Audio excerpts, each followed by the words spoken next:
Example में आपने जो महाभारत के कैरेक्टर्स दिए हैं, हम्म, तो वो अब ज्यादा माइथोलॉजिकल कैरेक्टर यूज करते टाइम एग्जामिन को ऐसा तो नहीं लगेगा कि पर्टिकुलर रिलीजन से हम नहीं नहीं ऐसा नहीं होता बिलोंग है। करते हैं दिस आर या the common, this are the secular secular ideology है ना, ऐसा नहीं होता है। रामायण तो, रामायण महाभारत ये सब के एग्जाम्पल होते हैं ना, that are example that imbibe ethics in you, right.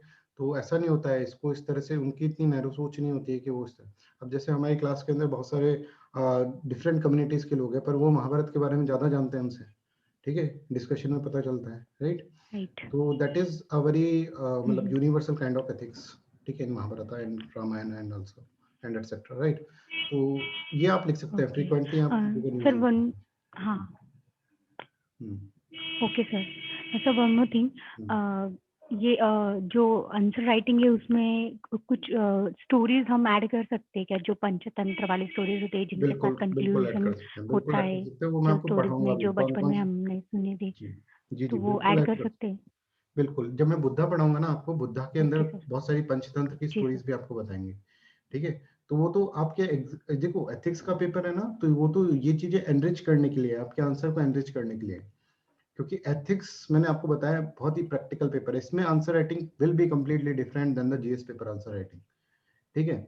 इसमें आपको सराउंडिंग से ही लेनी है चीजें, अदरवाइज अगर आप रटी हुई चीजें लेंगे, रटे हुए एग्जांपल्स लेंगे, तो दैट क्योंकि सर विल, वो वही सबसे ज्यादा स्पेस कवर कर लेता है स्टोरी। क्योंकि एथिक्स, हाँ तो शॉर्ट के अंदर लिखना है। जैसे आपको मैंने जैनिज्म के अंदर सीमा मैंने आपको एक स्टोरी बताई थी, 6 एलिफेंट एंड ब्लाइंड मैन, ठीक है। तो that can be use in secularism, ठीक है, शॉर्ट के अंदर, मल्टीकल्चरिज्म के अंदर, अगर आपको याद हो तो सीमा, हाँ राइट सर, यस। हाँ। तो वो अपन यूज कर सकते हैं इसके अंदर। इसी तरह से काफी स्टोरीज हैं जो कि यूनिवर्सल स्टोरीज है, that should B use in the examination. Yes आज सर। भी मैं आपको बहुत सारी स्टोरी बताऊंगा, बिल्कुल। आज भी मैं आपको काफी ओके चीजें सर। बताऊंगा जिससे कि आपकी नॉलेज एनहांस होंगी, ठीक है। कुछ एक्सपेरिमेंट्स होते हैं, कुछ स्टोरीज होते हैं, ये बहुत इंपॉर्टेंटली आपको लिखने होते हैं एग्जामिनेशन के अंदर, that are going to be very very important for you, right. So don't yes sir. Don't मतलब ऐसा हेजिटेट ना करें कि आप रामायण और गीता या फिर इन सब के बारे में कुछ लिख रहे हैं, तो हेजिटेट ना नहीं करना चाहिए हमें। और फ्रीली हम बुद्धिज्म के बारे में, जो हमारे फिलोसफर्स ये हैं, बुद्धिज्म, जैनिज्म, ठीक है, ये फिलोसफर्स हैं, बुद्ध जैन ये फिलोसफर हैं जो हमको पढ़ने हैं, इंडियन फिलोसफर्स जैसे हैं, जिसको ये हमारे कोर्स के अंदर जो हमको पढ़ना है, तो आपको कोई भी दिक्कत नहीं होनी चाहिए। कृष्ण अर्जुन की स्टोरी, महाभारत, ये सब चीजें आप लिख सकते हैं, और this is going to be very very helpful in gaining the marks, ठीक है। वो ऐसा नहीं है कि यहाँ पर हम यस किसी सर। एक पर्टिकुलर रिलीजन को वो करें, हम तो कह रहे हैं कि देखिए इस रिलीजन से हम ये सीखे हैं, इस रिलीजन से हम ये सीखे, इस रिलीजन पे हमने ये चीजें देखी, इसके अंदर ये हमने जब देखा, क्योंकि रामायण महाभारत ये सब चीजें सभी देखते हैं, सभी जानते हैं। अगर आप क्लास में भी देखेंगे तो सारे स्टूडेंट्स को इन करेक्टर्स के बारे में पता है, इनके बारे में पता है। कई लोग हो सकते हैं कि पढ़ते भी हो इन सब चीजों को, that is a universal literature, ठीक है, we can say like that, okay Seema. Yes sir. ठीक है, अभी तो आपका आंसर राइटिंग प्रोग्राम स्टार्ट, अभी मैं चाहता हूँ कि थोड़ा सा आपको एक नॉलेज का एक लेवल आ जाए, उसके बाद ही आपको आंसर राइटिंग करना चाहिए, ठीक है। तो आपका बस ये इस वीक के बाद, ये आपका लास्ट क्लास के बाद से आंसर राइटिंग रेगुलर रहेगा आपका, ठीक है। मैं चेक भी करूंगा कॉपीज, और बिल्कुल professional answer writing program start हो जाएगा आपका, ठीक है, इसके बाद से। और फिर आपका आंसर राइटिंग में वीकली टेस्ट भी है, वीकली टेस्ट के बाद आपका 2 फुल लेंथ टेस्ट भी है, 2 full length test is there, तो this is going to be very very beneficial for you. Don't you worry about answer writing, I will take care of that, right. चलिए, तो socialisation हम पढ़ते हैं। What is socialisation? देखिए, अभी तक हम पढ़े हैं इसके अंदर, हम ये पढ़े हैं कि किस तरह से हम एटीट्यूड को चेंज कर सकते हैं, ठीक है, how we can change the attitude that we have understand, ठीक है। अब हम इसके अंदर सोशलाइजेशन टॉपिक से, ठीक है, ये पढ़ेंगे कि एटीट्यूड बनता कैसा है, ठीक है, वैल्यू सिस्टम। जैसे आई थिंक कोई पूछ रहा था मेरे से कि बिलीफ सिस्टम बनता कैसा है, सर बिलीफ सिस्टम कैसे बनता है, और हमारे अंदर वैल्यू कैसी आती है, कि हम ऑनेस्ट बनेंगे, ये कौन डिसाइड करता है, ठीक है।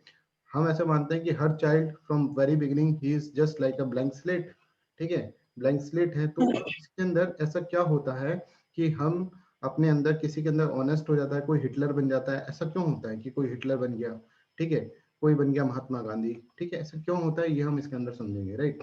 Socialization is very very important term, और सोशलाइजेशन ही एक ऐसा वर्ड है जिसको अपन परवरिश भी बोल सकते हैं, ठीक है। और एक मूवी भी आई थी परवरिश नाम से मूवी, ठीक है, तो उसके अंदर 2 हीरो थे, दोनों भाई थे, दोनों जुड़वा भाई थे। ऐसे तो पहले बहुत मूवीज आती थी कि दो जुड़वा भाई है, ठीक है, मेले में बिछड़ गए, एक भाई पुलिस बन जाता है, एक भाई डाकू बन जाता है, इसको डाकू उठा के ले जाता है तो वो डाकू बन जाता है, और एक भाई बन जाता है पुलिस, ठीक है। फिर दोनों में कन्फ्लिक्ट होता है, फिर बीच में एक माँ कैरेक्टर भी होता है, माँ का कैरेक्टर लास्ट में वो क्लैरिफाई करती है कि भाई दोनों तुम भाई हो, लड़ो मत, ठीक है। ऐसा मूवी के अंदर भी हम देखा है। तो परवरिश और socialization is something that will create inculcate value system in you, है ना, ये हम इसके अंदर पढ़ेंगे। Aamir, you want to ask something? Aamir, sir मेरा एक डाउट है, through reward and punishment how you are changing the behaviour of a person, attitude of a person. वापस एक बार रिपीट करिए। सर मैं कह रहा हूँ कि through reward and punishment how you are changing the attitude of a person. That is persuasion के अंदर वो टॉपिक आएगा पूरा, रिवार्ड एंड पनिशमेंट थ्योरी। उसके अंदर अपन डिटेल के अंदर उसको पढ़ने वाले हैं कि what is reward, what is punishment, ठीक है। उसके अंदर कम से आधे घंटे का लेक्चर है वो, तो अभी अपन शॉर्ट में उसको नहीं समझा सकते, ठीक है। Okay okay sir. आमिर, तो परसुएशन टॉपिक है, उसके अंदर reward and punishment will be there, right. तो that is very very interesting topic also, ठीक है। बट अभी छोटा सा बताऊंगा तुम्हें तो इतना मजा नहीं आएगा, राइट। तो मजेदार टॉपिक को पूरे अच्छे मजे से हमको पढ़ना चाहिए। एक बार जो फर्स्ट नॉलेज आती है ना आपकी, दैट शुड बी सर आपने कंप्लीट। कल रिवार्ड और पनिशमेंट के बारे में थोड़ा बताया ना कि we can change the attitude हाँ ऑफ ए हाँ, पर्सन, बट थोड़ा अभी कुछ बताइए सर। उसको फिर मैंने पूरा नहीं बताया आपको, है ना, क्योंकि फिर वो मजा खत्म हो जाएगा उसको। परसुएशन के अंदर आई विल लेट यू नो, ठीक है। Okay sir, okay okay. चलिए, सोशलाइजेशन, इसके अंदर सोशलाइजेशन के अंदर, उसके अंदर एक्चुअली तीन कंपोनेंट है, कॉम्प्लायंस, इस तरह के तीन कंपोनेंट्स हैं, वो बहुत इंपॉर्टेंट कंपोनेंट्स है, वो आपको बहुत अच्छे से याद रखना है। सैलियंसी, कॉम्प्लायंस, वैलेंसी, ये तीन कंपोनेंट है, that is very very important, ठीक है। तो उसको उसी तरीके से अपन समझेंगे। Right now we are dealing with socialization, ठीक है। तो सोशलाइजेशन का मतलब मैं आपको बताता हूँ, परवरिश, ठीक है, किसी भी चीज की परवरिश। जैसे मान लीजिए हमने जैसे आपको मूवी का एग्जाम्पल दिया कि एक जो बेटा है, दो बेटे हुए, दोनों क्या है, दोनों जुड़वा बेटे हैं, ठीक है। अब दोनों जुड़वा बेटे हैं, तो एक को डाकू के साथ रहा हो तो डाकू कैसे बन गया, ठीक है। That is the area of research, right. एक जो था वो दूसरा पुलिस बन गया, ठीक है। ऐसा कैसे हुआ, तो इसका इफेक्ट है, उसके अंदर वैल्यू सिस्टम कैसे डेवलप होता है एक पर्सन के अंदर, that we have to understand, ठीक है। और value systems plays an important role in everything, ठीक है। अगर आप देखेंगे कि इंडिया का जो वर्क कल्चर है, that is also related with socialization. India का जो मोरल वैल्यू सिस्टम है लोगों का, that is also related with socialization, ठीक है। तो जैसा सोशलाइजेशन वैसा पर्सन बनता है, ठीक है, ऐसा हम सोचते हैं। और ऐसे socialist will say like that, कि सोशलिस्ट ऐसे बोलेंगे कि भाई कोई महात्मा गांधी कैसे बना। अगर हम ऐसा देखिए कि एक पर्सन था, ठीक है, दो पर्सन थे, राइट। एक पर्सन थे वो महात्मा गांधी बन गए, ठीक है। दूसरे पर्सन थे वो बन गए हिटलर। How it happen? तो इसके ऊपर है ना, अलग अलग लोग अलग अलग चीजें बोलते हैं, ठीक है। जैसे सोशलिस्ट विल बोलेंगे, socialist will say like that due to socialization. अब क्या होता है सोशलाइजेशन? सोशोलॉजिस्ट होंगे वो बोलेंगे सोशलाइजेशन के कारण ये लोग, ये महात्मा गांधी बन गए और ये हिटलर बन गए, ठीक है। दूसरे पर्सन जो होता है ना, बायोलॉजिस्ट, ठीक है। बायोलॉजिस्ट ये क्या बोलेंगे, बायोलॉजिस्ट, कि भाई इनके अंदर क्या हुआ, इनके अंदर सर्टेन जीन्स थे, इसके अंदर पहले से जीन थे महात्मा गांधी के अंदर, ठीक है। और वो जीन आगे चलकर महात्मा गांधी का नॉन वायलेंस वाला जीन था इनके अंदर पहले से जीन था, ऐसा जीन था कि जो कि आगे चलकर क्या करेगा, आगे चलकर उसको हिटलर बना दे। कुछ ऐसे बोलते हैं, ठीक है। कुछ ऐसे बोलते हैं सबकॉन्शियस माइंड के अंदर, हमारे सबकॉन्शियस माइंड के अंदर क्या होता है कि पहले से कोई सिस्टम होता है, ठीक है। ऐसा कुछ चीज होता है जो कि क्या हर आदमी के अंदर होता है, अगर उसको फेवरेबल वैल्यू मिलती जाती है, जैसे जैसे फेवरेबल वैल्यू मिलती जाती है वो अपना रूप दिखाता रहता है, ठीक है। ये एक थ्योरी है सबकॉन्शियस माइंड की, साइकोलॉजिस्ट ये बोलता है, ठीक है। एक थ्योरी है जो इंडियन फिलोसफी की, that is known as karma theory, ठीक है। उसको अपन कर्मा थ्योरी बोलते हैं। कर्मा थ्योरी का मतलब क्या है ये समझो। कर्मा थ्योरी का मतलब क्या है कि हिटलर ने, एक्चुअली क्या होता है कि पिछले जन्म के कर्म होते हैं कुछ, वो ट्रांसफर हो गए हिटलर के अंदर, ठीक है। अब हिटलर पिछले जन्म में बहुत टाइप वायलेंट टाइप का बंदा रहा होगा, ठीक है। तो उसके वो कर्म ट्रांसफर हो गए इसके अंदर, हिटलर के अंदर, और हिटलर ने वो कर्म को जो है, वो कर्म का उसको जो इंप्रेशंस हैं, this karmic impressions are there in this system, ठीक है। तो ये सब थ्योरीज हैं, डिफरेंट डिफरेंट थ्योरीज की। अगर हम ऐसा समझे कि कोई महात्मा गांधी क्यों बना और कोई किस तरह से, कोई हिटलर क्यों बना, तो इस तरह की डिफरेंट डिफरेंट थ्योरीज है, राइट।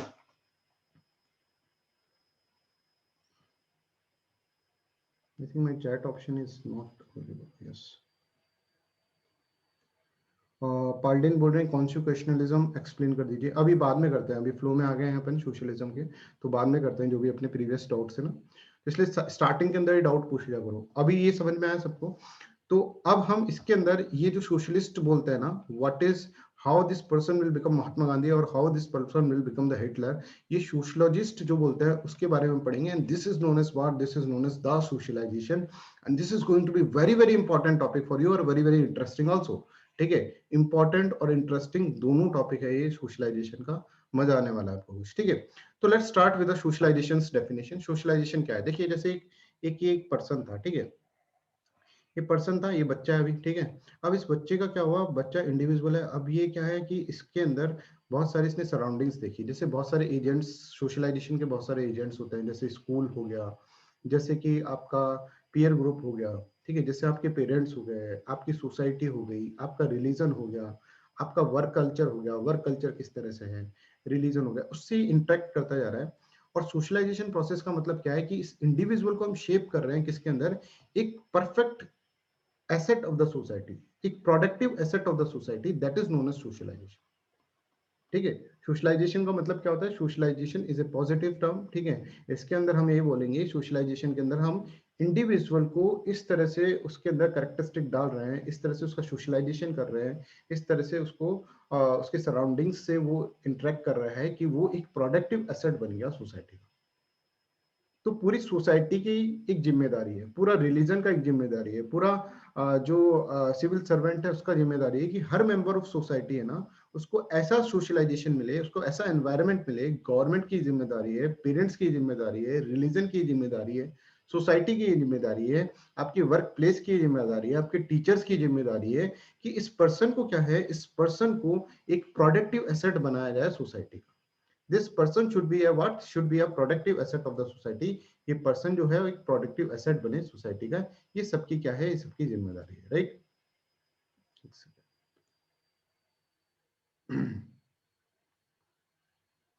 नॉट क्लियर सर, क्या चीज Shivani,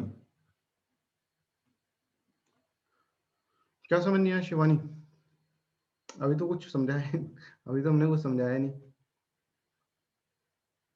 Shivani you want to ask something? चलिए, तो सोशलाइजेशन का मतलब क्या है, सोशलाइजेशन का मतलब यही है। हाँ अभी बताते हैं, सब कुछ समझ में आएगा, थोड़ा वेट करो, अभी टॉपिक स्टार्ट हो रहा है। ठीक है, सोशलाइजेशन का मतलब ये है कि सोशलाइजेशन का मतलब है कोई इंडिविजुअल है, उसको एक प्रोडक्टिव मेंबर बनाना है आपको सोसाइटी का। ठीक है, जैसे मान लीजिए बचपन में कोई एक बच्चा है, ठीक है, छोटा बच्चा है, वो इस तरह का है, ठीक है, उसको इस तरह का बनाना है हमको, productive asset of the society, productive member of the society, की सोसाइटी के लिए कुछ प्रोडक्टिव काम करे। ठीक है, तो देखो लाइफ लॉन्ग प्रोसेस, और ये लाइफ लॉन्ग चलता रहता है। आप कितने भी बड़े हो जाए, आप किसी ना किसी से सीखते रहेंगे, आप अपनी सराउंडिंग से सीखते रहेंगे। ठीक है, आप कितना भी बड़े हो जाएं, आपके पेरेंट्स भी कुछ ना कुछ सीख रहे होंगे, राइट। हर मूवमेंट पे, लाइफ के मूवमेंट पे आप कुछ ना कुछ सीख रहे होते हैं, राइट। तो it is a life long process. Socialization is what, life long process of shaping individuals social tendencies so that he becomes and remains a useful and productive member of the society, जिससे कि वो useful और productive member बना रहे। This is known as what, this is known as socialization. अगर हम इसको एक बेसिक डेफिनेशन देखें तो क्या कर रहा है, एक नेसेंट इंडिविजुअल है, बायोलॉजिकल इंडिविजुअल है, उसको हम क्या कर रहे हैं, उसको हम कन्वर्ट कर रहे हैं एक productive asset of the society. Society के एक प्रोडक्टिव एसेट के अंदर उसको कन्वर्ट करना ही क्या है, उसको हम सोशलाइजेशन बोलते हैं। तो सोशलाइजेशन मतलब क्या है कि आप उसके अंदर इस तरह से रिफॉर्म्स कर रहे हैं, ऐसे समझिए कि वो एक प्रोडक्टिव एसेट बन रहा है सोसाइटी का। That is known as what, that is known as socialization. And this is a lifelong process that at each and every moment of time you are get socialized by different agents of the socialization।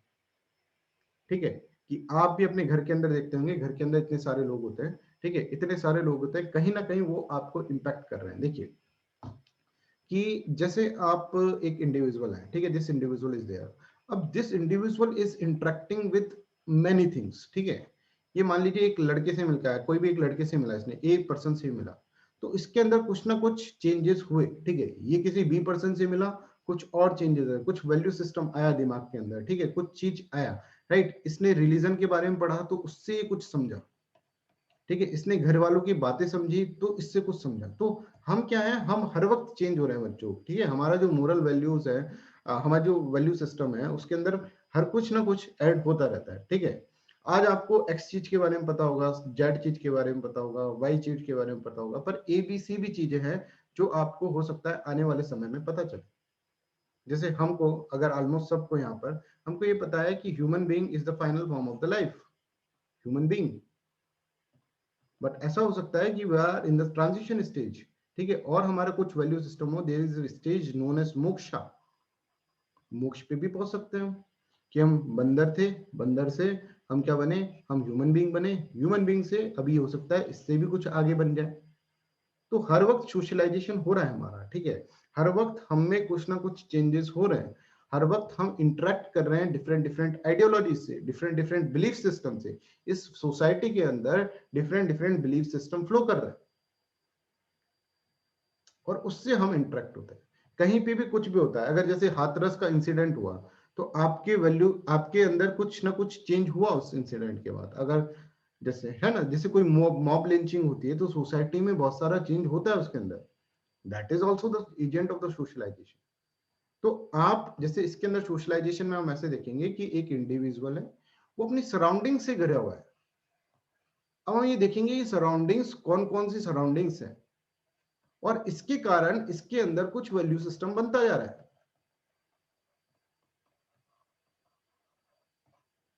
तो ये जब society के अंदर रहता है तो इसके अंदर कुछ ना कुछ इंटरेक्शन रहता है सोसाइटी के मेंबर से, and it can be your friends, है ना, पीयर ग्रुप जो होता है आपका, it can be your teacher, teacher से भी आप कुछ सीख सकते हैं, it can be your parents, it can be your family, it can be your religion, ठीक है, इन सब चीजों से, it can be your society, ठीक है, इन सब चीजों से आपको सीख रहे हैं। It can be media, media plays an important role right now, ठीक है, सोशलाइजेशन के लिए मीडिया के ऊपर अपन अलग से पढ़ेंगे इसको, ठीक है, और मीडिया के क्या एथिक्स होने चाहिए वो भी इसके अंदर पढ़ेंगे। समझ में आया, किस तरह को मीडिया को बिहेव करना चाहिए, सेंसेशनलिज्म क्या होता है मीडिया का, वो भी हम समझेंगे, है ना। मीडिया के ऊपर अपन सेपरेटली अपन क्या करेंगे, एक बिल्कुल प्रिपेयर करके रखेंगे, because this question is very very very मतलब इन न्यूज, ठीक है, तो बहुत न्यूज के अंदर इसको हम अच्छे से इसको समझना उसको होगा हमको, राइट। तो हम ये समझे हैं, अभी तक समझो बच्चों, एक पर्सन है उसका सोशलाइजेशन हो रहा है। अब देखते हैं इसकी next definition. It is a process by which A nascent biological infant, एक बायोलॉजिकल इन्फेंट है, become sharing and participating member of a society, ठीक है, कि अगर हम क्या करें कि एक मेंबर है, ठीक है, इसके अंदर इसको इस तरह से सोशलाइजेशन हो रहा है कि क्या कर रहा है, ये एक प्रोडक्टिव एसेट बन रहा है सोसाइटी का, ठीक है, शेयरिंग एसेट बन रहा है, पार्टिसिपेटिंग एसेट बन रहा है, और this is going to be very very important for the society. ये करना, इस प्रोसेस को हम सोशलाइजेशन बोलते हैं, कि किसी भी इंडिविजुअल को इस तरह से उसको एटमॉस्फेयर मिलना चाहिए, ठीक है, एथिक्स के अंदर इस तरह से एटमॉस्फेयर इसके अंदर मिलना चाहिए जिससे कि वो particular individual can be converted और can be changed in a productive asset of the society. Socialisation का मतलब ये नहीं है, सोशलाइजेशन का मतलब ये प्रोसेस है जिससे कि हम कोई प्रोडक्टिव एसेट बना रहे हैं सोसाइटी।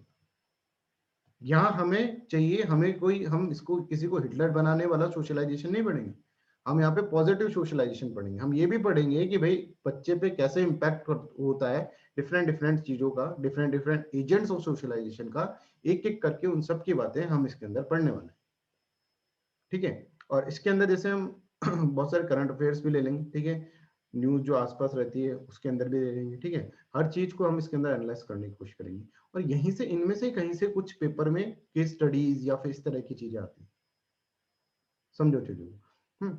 इसमें हम कई बार इसके अंदर क्या करेंगे, नॉर्मेटिव इथिक्स का भी इसके अंदर चीज लेकर आएंगे, what is normative ethics and all, वो भी इसके अंदर डालेंगे हम, ठीक है, और भी बहुत सारी चीजें हैं। अब अपन एक लेवल पर आ गए, आप लोगों को भी लग रहा होगा कि नॉलेज के एक लेवल पर आ गए, अब आप चीजों को देखने का नजरिया आपका बदला होगा, ठीक है, और इस नजरिए को बदलकर ही आपको चीजों को अंडरस्टैंड करके समझकर एग्जाम के अंदर उसको यूज करना है, उस नजरिए को यूज करना है। एथिक्स इज ऑल अबाउट, देखो एथिक्स जो है वो सब्जेक्ट और सब्जेक्ट की तरह नहीं है, इट इज समथिंग डिफरेंट।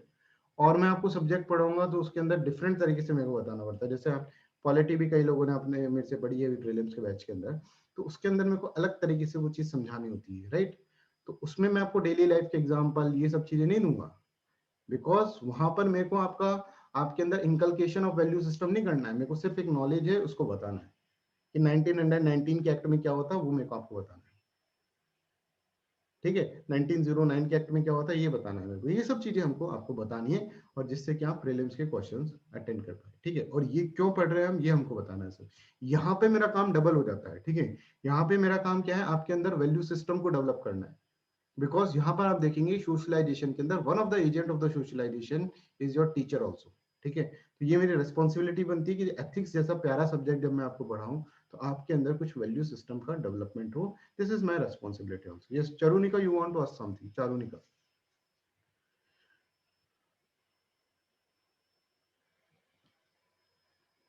हाँ Charunika, you Um, want? Yes sir, am I audible? Yes yes please. Sir, I wanted to know कि socialization is a positive process and negative process both. It is a positive process because हम इसको ethics subject के अंदर पढ़ रहे हैं। वैसे socialisation होने से महात्मा गांधी भी बनते हैं, सोशलाइजेशन होने से हिटलर भी बनते हैं, but when there is a socialization term in your examination you have to use it positively. यही मैं आपको समझाने की इसके अंदर कोशिश की जा रही है कि सोशलाइजेशन की जो डेफिनेशन लिखनी है ना, आप ऐसे बोलेंगे सोशलाइजेशन एक ऐसा प्रोसेस है जिससे हम क्या होता है, एक इंडिविजुअल को एक बहुत ही प्रोडक्टिव एसेट और मेंबर बना सकते हैं सोसाइटी का। इस तरह से हमको सोशलाइजेशन की डेफिनेशन एथिक्स के पेपर में दी। अगर हम जनरल सोशलाइजेशन पढ़ें तो सोशलाइजेशन से हम ये कहेंगे कि इस तरह के नेगेटिव वैल्यू सिस्टम भी जनरेट होता है। कभी आपसे पूछा जाए कि फैमिली से कौन कौन से वैल्यू सिस्टम डेवलप होते हैं इंडिविजुअल के अंदर, तो आप नेगेटिव भी बताएंगे, पॉजिटिव भी बताएंगे। But whenever there is a question what do you mean by socialization, what do you mean by the socialization, तो हम तो यही समझते हैं सोशलाइजेशन से कि एक नेसेंट इंडिविजुअल को किस तरह से एक participating, sharing and productive asset बनाए सोसाइटी का, हम ये समझते हैं socialisation. Is this clear Charunika? Yes, sir. Yes. हाँ? अभी हम इसके अंदर दोनों चीजें पढ़ेंगे, पढ़ने को हम दोनों चीजें पढ़ेंगे, बिकॉज कभी ऐसा क्वेश्चन आता है कि फैमिली के अंदर सोशलाइजेशन कैसे होता है और आप क्या सजेस्ट करते हैं कि किस तरह की फैमिली होनी चाहिए, पेरेंटिंग किस तरह की होनी चाहिए, तो उसके अंदर आप बताओगे देखो ऐसी ऐसी भी होती है, अथॉरिटेरियन होती है, डेमोक्रेटिक होती है, परमिसिव होती है, इसमें ये चीजें होनी चाहिए, होना ऐसा चाहिए, ऐसा आप बताओगे, ठीक है। तो आज जो हम पढ़ रहे हैं ना वो आपके साथ आप बीती पढ़ रहे हैं, ऐसे समझो, ठीक है। आपके साथ बीत चुकी है वो, ठीक है। वो आपके दिमाग के अंदर कहीं ना कहीं आपने उस चीजों को एक्सपीरियंस करा है, वो चीज हम इसके अंदर पढ़ रहे हैं, वो चीज हम सोशलाइजेशन टॉपिक के अंदर पढ़ रहे हैं। This is socialization, right. तो देखो सोशलाइजेशन के अंदर देखो हर कोई फैमिली से इंटरेक्ट कर चुका है अपनी, ठीक है, हर कोई स्कूल से इंटरेक्ट कर चुका है, ठीक है, हर कोई पीयर ग्रुप से इंटरेक्ट कर चुका है, हर कोई मीडिया से इंटरेक्ट कर चुका है, हर कोई रिलीजियस इंस्टीट्यूशन से, वर्क प्लेस से। तो यही हमको पढ़ना है, यही एजेंट्स ऑफ सोशलाइजेशन है कि किसी एक पर्सन के अंदर अगर वैल्यू सिस्टम इनकलकेट करना है। जैसे आप लोग मेरे से पूछ रहे थे sir what you mean by the, कैसे हम वैल्यू सिस्टम करें, आई थिंक हिमांशु या फिर टीपू पूछ रहे थे कि कैसे हम वैल्यू सिस्टम इनकलकेट करें। तो बच्चों ऐसे वैल्यू सिस्टम इनकलकेट होता है, कैसे वैल्यू सिस्टम इनकलकेट होता है, बिलीव कैसे बनता है, इन सब चीजों से। ये लोग हैं जो कि हमारे ऊपर क्या करते हैं, हमारा बिलीफ बनाते हैं, इन लोगों के कारण हमको मिलता है। ऐसे सोशियोलॉजिस्ट ये बोलें, ठीक है, sociologist will say like that कि इन लोगों के अंदर रहते हैं ना जब हम, तो हमारा एक बिलीफ सिस्टम बन जाता है और वो हमारे कभी मोरल बन जाते हैं, कुछ उसमें से, कुछ उसके अंदर से हमारे क्या बन जाते हैं, वैल्यू सिस्टम बन जाता है। ये हम इसके अंदर देख रहे हैं, उसके कारण ही हमारा एटीट्यूड बनता है। ये सब चीजें हम इसके अंदर समझेंगे, ठीक है, क्योंकि एटीट्यूड का one of the component of attitude is belief, ठीक है। अब ये देखो कि आप यहां पर ऐसे समझो कि सोशियोलॉजिस्ट ऐसे मानेंगे कि child is a blank slate. ये ब्लैंक स्लेट है। ब्लैंक स्लेट क्या होता है, जिसके अंदर आप कलर्स भर सकते हैं। अब जो इसके सराउंडिंग में चल रहा होगा ना वो स्लेट के अंदर लिखा जाएगा। इसके सराउंडिंग मान लो उसने मर्डर होता देख लिया तो उसके अंदर कुछ ऐसी चीज लिख दी है नेगेटिव। इसने मान लो कोई किसी पुअर पीपल की हेल्प कर रहे हैं इसके पेरेंट्स, ठीक है, उनको देख लिया तो इसके अंदर वो चीज लिखी जाएगी। It is like a blank slate. जो सामने हो रहा है संसार के अंदर वो ये देखे जा रहे हैं और अपनी स्लेट के अंदर कलर्स भरते जा रहे हैं। This color can be black, yellow, red, green, according to the circumstances, according to the situation, according to societal conditions, according to their parents, according to their family, according to their peer groups, media, etc. तो इसलिए जब गांधी जी बोलते थे बुरा मत देखो, बुरा मत सुनो और बुरा मत बोलो, तो उसका कोई मतलब था कि जब आपका सोशलाइजेशन, इतनी सारी आइडियोलॉजीज आपके ऊपर आ रही है सोसाइटी से, तो उसको मत देखो, देखने से भी तुमको अलग कुछ इम्पैक्ट पड़ जाएगा। अगर आपने एक सीन के अंदर आपने मर्डर देख लिया और उससे पहले, मर्डर देखने से पहले आप कुछ और थे और मर्डर देखने के बाद आप कुछ और है एक चीज है, आपने कुछ चीज ऐसी देख ली जो कि नहीं देखनी चाहिए थी, तो वो भी आपके दिमाग के अंदर कुछ ना कुछ इम्पैक्ट करेगा ही। ऐसा हो ही नहीं सकता वो इम्पैक्ट ना करे, तुम सोशलाइज हो गए उसके साथ। तो गांधी का कहने का मतलब क्या है कि बुरा मत देखो, मतलब कि अगर मान लो कुछ बुरा हो रहा है तो उसको मत देखो भाई, देखना भी अवॉइड करो, कहीं ना कहीं तुमको वो इफेक्ट करेगा। बुरा मत सुनो, कहीं गलत चीज हो रही है, ठीक है, कहीं गलत चीज हो रही है। आपने आज देखते हैं आजकल इंटरनेट पे कितना सारा मटेरियल पड़ा है, ठीक है, तो उसको देखना तो आपके ऊपर है ना, डिपेंडेंट, आप देखें कि नहीं देखें। कोई गलत मटेरियल है, ठीक है, कोई सही मटेरियल है, ठीक है। मीडिया है, आप जानते हैं कि चैनल्स के अंदर कैसे कैसे डिबेट्स होती हैं, ठीक है। तो आपको देखो, ये बहुत ही लुक्रेटिव डिबेट्स होती है कि आप डिबेट देख रहे हैं, पता नहीं चलेगा कब 2 घंटे निकल गए। और पेरेंट्स क्या सोचते हैं कि अरे बच्चा आईएएस की तैयारी कर रहा है तो न्यूज तो देखनी चाहिए। ये पुरानी वाली न्यूज की बात थी। आजकल की न्यूज ये अर्नब गोस्वामी और ये सब चीजें जो होती है, न्यूज आती है, ठीक है, जो भी ये रवीश कुमार और इन सब की न्यूज क्या है, ये पोलराइज्ड न्यूज है। तुम पोलराइज्ड हो जाओगे, ये बुरा है जो कि मत देखो मत सुनो, जो गांधी जी बोल के गए थे। अर्नब गोस्वामी की न्यूज में होता क्या है, देखिए 50 लोग बिठा देते हैं वो पैनल के अंदर, किसी को भी नहीं बोलने देते, खुद बोलते रहते हैं। ये न्यूज का डिस्कशन होता है, इसको देखकर सिर्फ ब्लड प्रेशर बढ़ सकता है कि ब्लड प्रेशर लो हो रहा है तो चलो अर्नब गोस्वामी की न्यूज देख लेते हैं। समझ में आ रहा है? कोई प्रोडक्शन, कुछ प्रोडक्टिव चीज नहीं है उसके अंदर, या फिर तुम्हारे सिस्टम के अंदर कुछ गलत हो सकता है। इससे बढ़िया राज्यसभा टीवी की न्यूज देख लो, इससे बढ़िया हमारे लेक्चर्स देख लो जो यूट्यूब पे पड़े हैं, ठीक है, उनके ऊपर करंट अफेयर्स की न्यूज देख लो, इंडियन एक्सप्रेस का देख लो। वो 3 घंटे तुम वैसे वेस्ट करोगे। पेरेंट्स को लग रहा है कि बेटा न्यूज देख रहा है, कुछ सीख रहा होगा, नहीं बेटा सीख नहीं रहा, बेटा के अंदर सोशलाइजेशन ऐसा हो रहा है जो कि that is not good for him, for his society, for his career, for his examination. कहीं ना कहीं तुम लिखे होगे, फिर उसको 50 बार एक ही न्यूज सुनोगे तो कहीं ना कहीं आ जाता है पेपर के अंदर। इसलिए गांधी जी बोलते थे बुरा मत देखो। तो गांधी जी बोल रहे हैं सोशलाइजेशन चल रहा है तुम्हारा हमेशा, पर तुम सोशलाइजेशन को सेलेक्टिवली लो, जो अच्छी चीज है उसको करो। ये चीज, ये कैसे करना है ये सब भी इसके अंदर बता देंगे, ठीक है। आगे चलते चल के तुमको सब ऐसा क्लियर हो जाएगा, क्रिस्टल क्लियर, कि लाइफ में करना क्या है, ठीक है। तो ये एथिक्स के पेपर की ब्यूटी भी हो सकती है, अपन ऐसा समझ सकते हैं। तो first of all we have to understand what is family. Family क्या है, क्या स्कूल है। अच्छा, अब ये सब चीजें है ना आपके ऐसे राइटिंग के अंदर बहुत इंपॉर्टेंट। देखो बच्चों, आपको अभी तक तो ये लग ही गया होगा कि ऐसे राइटिंग के लिए अंदर ये पेपर कितना इंपॉर्टेंट है, ठीक है। आप कोई भी ऐसा है, ऐसे आए, गवर्नेंस पे आए, इंटरनेशनल रिलेशंस पे आए, पॉलिटी पे आए, ठीक है, कुछ भी चीज पर आए ऐसे, ठीक है, सोसाइटी पे आए, उन सब के अंदर कहीं ना कहीं इसको डाल सकते हो। But you have to understand this points also, that you have to consider this conceptually, ठीक है। आप जब तक कंसेप्चुअली इसको अंडरस्टैंड नहीं करोगे तब तक वो उस जगह डायमेंशन में जा नहीं पाएगा, ठीक है। तो this is going to be very very important class, ठीक है। Agency of socialise. तो first of all we will consider the family. You know the family क्या होता है कि ये देखिए बहुत इंपॉर्टेंट है, इंपॉर्टेंस ऑफ फैमिली कोट से पता चल जाएगा। You do not choose your family, ठीक है। आप अपनी फैमिली कभी चूज नहीं कर सकते कि हम यहाँ पर पैदा होंगे, ये 3 फैमिली आपने चूज करा कि सर वो वाली फैमिली अच्छी लग रही है उसके अंदर हमको पैदा करो, ऐसा नहीं। You do not choose your family, they are god gift to you, ठीक है। भगवान ने गिफ्ट दिया है तुमको कि अगर तुम्हारे पेरेंट्स तुमको मारते हैं तो वो भी तुमको सहन करना पड़ेगा, ठीक है। आप चेंज नहीं कर सकते कि यार ये पेरेंट्स अच्छे नहीं लग रहे, लेट्स गो एंड सर्च कहीं और से, कहीं दूसरे पेरेंट्स लेकर आते हैं, ऐसा नहीं कर सकते आप, ठीक है। As you are to them. और अगर बच्चा शैतान निकल गया तो वो बच्चा तुम्हारा ही है, आप उसको सहन करना पड़ेगा, उसको किसी तरह समझाना पड़ेगा। कुछ भी चीज इसके अंदर कहीं भी आप इसमें चूज नहीं कर सकते। तो this is the importance of the family, है ना।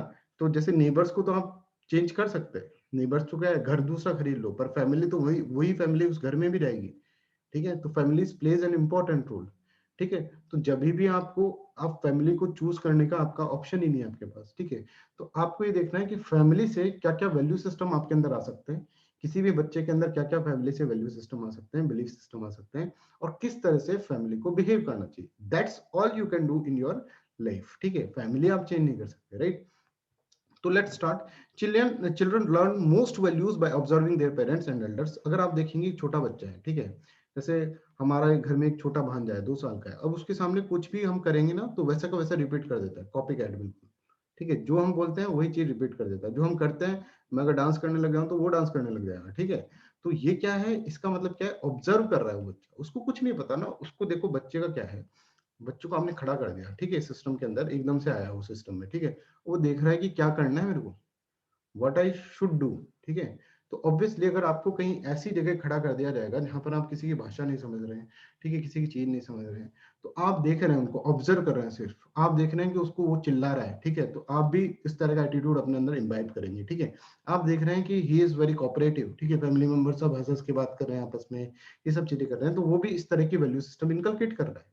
आपको पता नहीं है वो कितना ऑब्जर्वेशन करता है एक बच्चा, एक छोटा बच्चा जितना ऑब्जर्वेशन करता है हम लोग तो नहीं करते हैं, क्योंकि उसको पता करना है चीजों को, you do not know anything. हमें ये पता है कि मार्कर एक मार्कर है जो कि लिखने का काम है, उसको नहीं पता है, उसको ये पता है कि कुछ काम की चीज है बस, ठीक है। वो आके आपकी कुर्सी पे बैठ जाएगा, वो आपका लैपटॉप छेड़ेगा, उसको बहुत क्यूरियोसिटी है उस चीज के अंदर, वो ऑब्जर्व कर रहा है।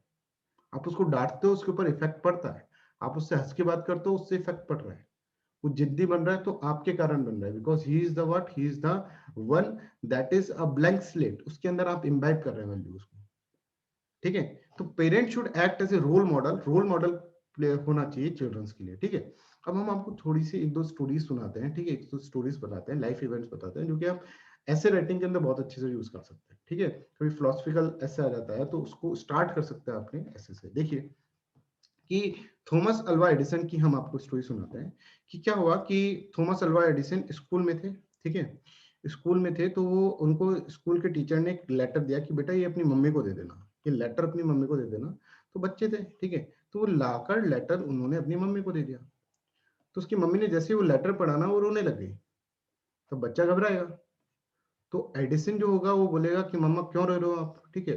तो मम्मा उसको कहेगी कुछ नहीं बेटा, आपकी टीचर ने आपको अप्रिशिएट किया है, ठीक है। क्या अप्रिशिएट करा है कि ये लिखा हुआ है, तो उसने बोला मम्मी बताओ, आप पढ़कर बताओ, क्योंकि मुझे पढ़ना नहीं आता, you have to tell me कि क्या टीचर ने कहा है। तो उस लेटर के अंदर उसकी मदर पढ़ रही है योर सन इज जीनियस, कि उस लेटर में ऐसा लिखा हुआ है कि तुम्हारा सन जीनियस है, this school is too small for him, ठीक है, and does not have enough good teacher for training him, कि हमारे पास ऐसे टीचर ही नहीं है जो आपकी बेटे को ट्रेन कर सके। आपका बेटा इतना टैलेंटेड है, इतना जीनियस बेटा है आपका, ठीक है, कि हम इसको ट्रेन नहीं कर सकते, प्लीज टीच हिम योरसेल्फ। तो क्या आप प्लीज, हमारे पास तो ऐसे टीचर है नहीं, तो क्या आप खुद पढ़ा देंगे क्या। This is what, this is his mother is reading this one, ठीक है। अब क्या हुआ कि उसकी मदर खुद पढ़ाने लग गई, ठीक है, उसको, और फिर उनका लाइफ सही चल रहा था, ठीक है। और एक बार क्या हुआ, उसकी मदर का डेथ हो गया, ठीक है। Once he was looking through his old family things, और उसने ये पेपर देखा, और वही पेपर के अंदर लिखा पता है क्या था एक्चुअली, कि आपका बच्चा जो है ना मेंटली इल्ड है, एडल्ट है।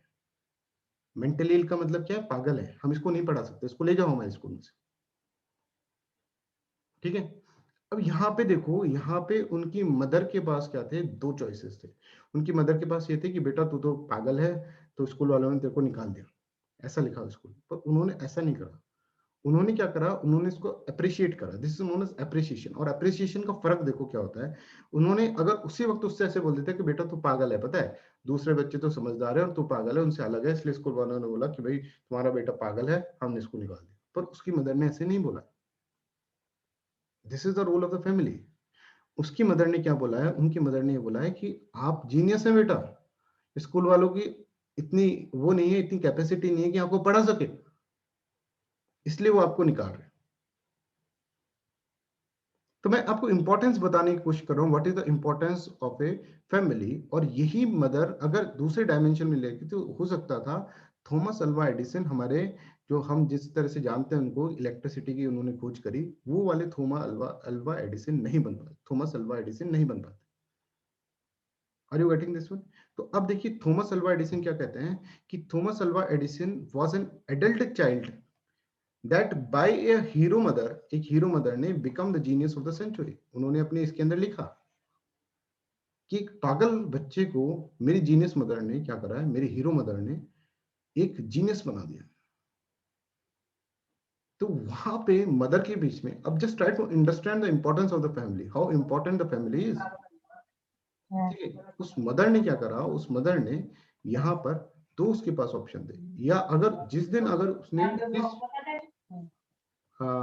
किसका ये, please mute yourself everyone, please mute yourself.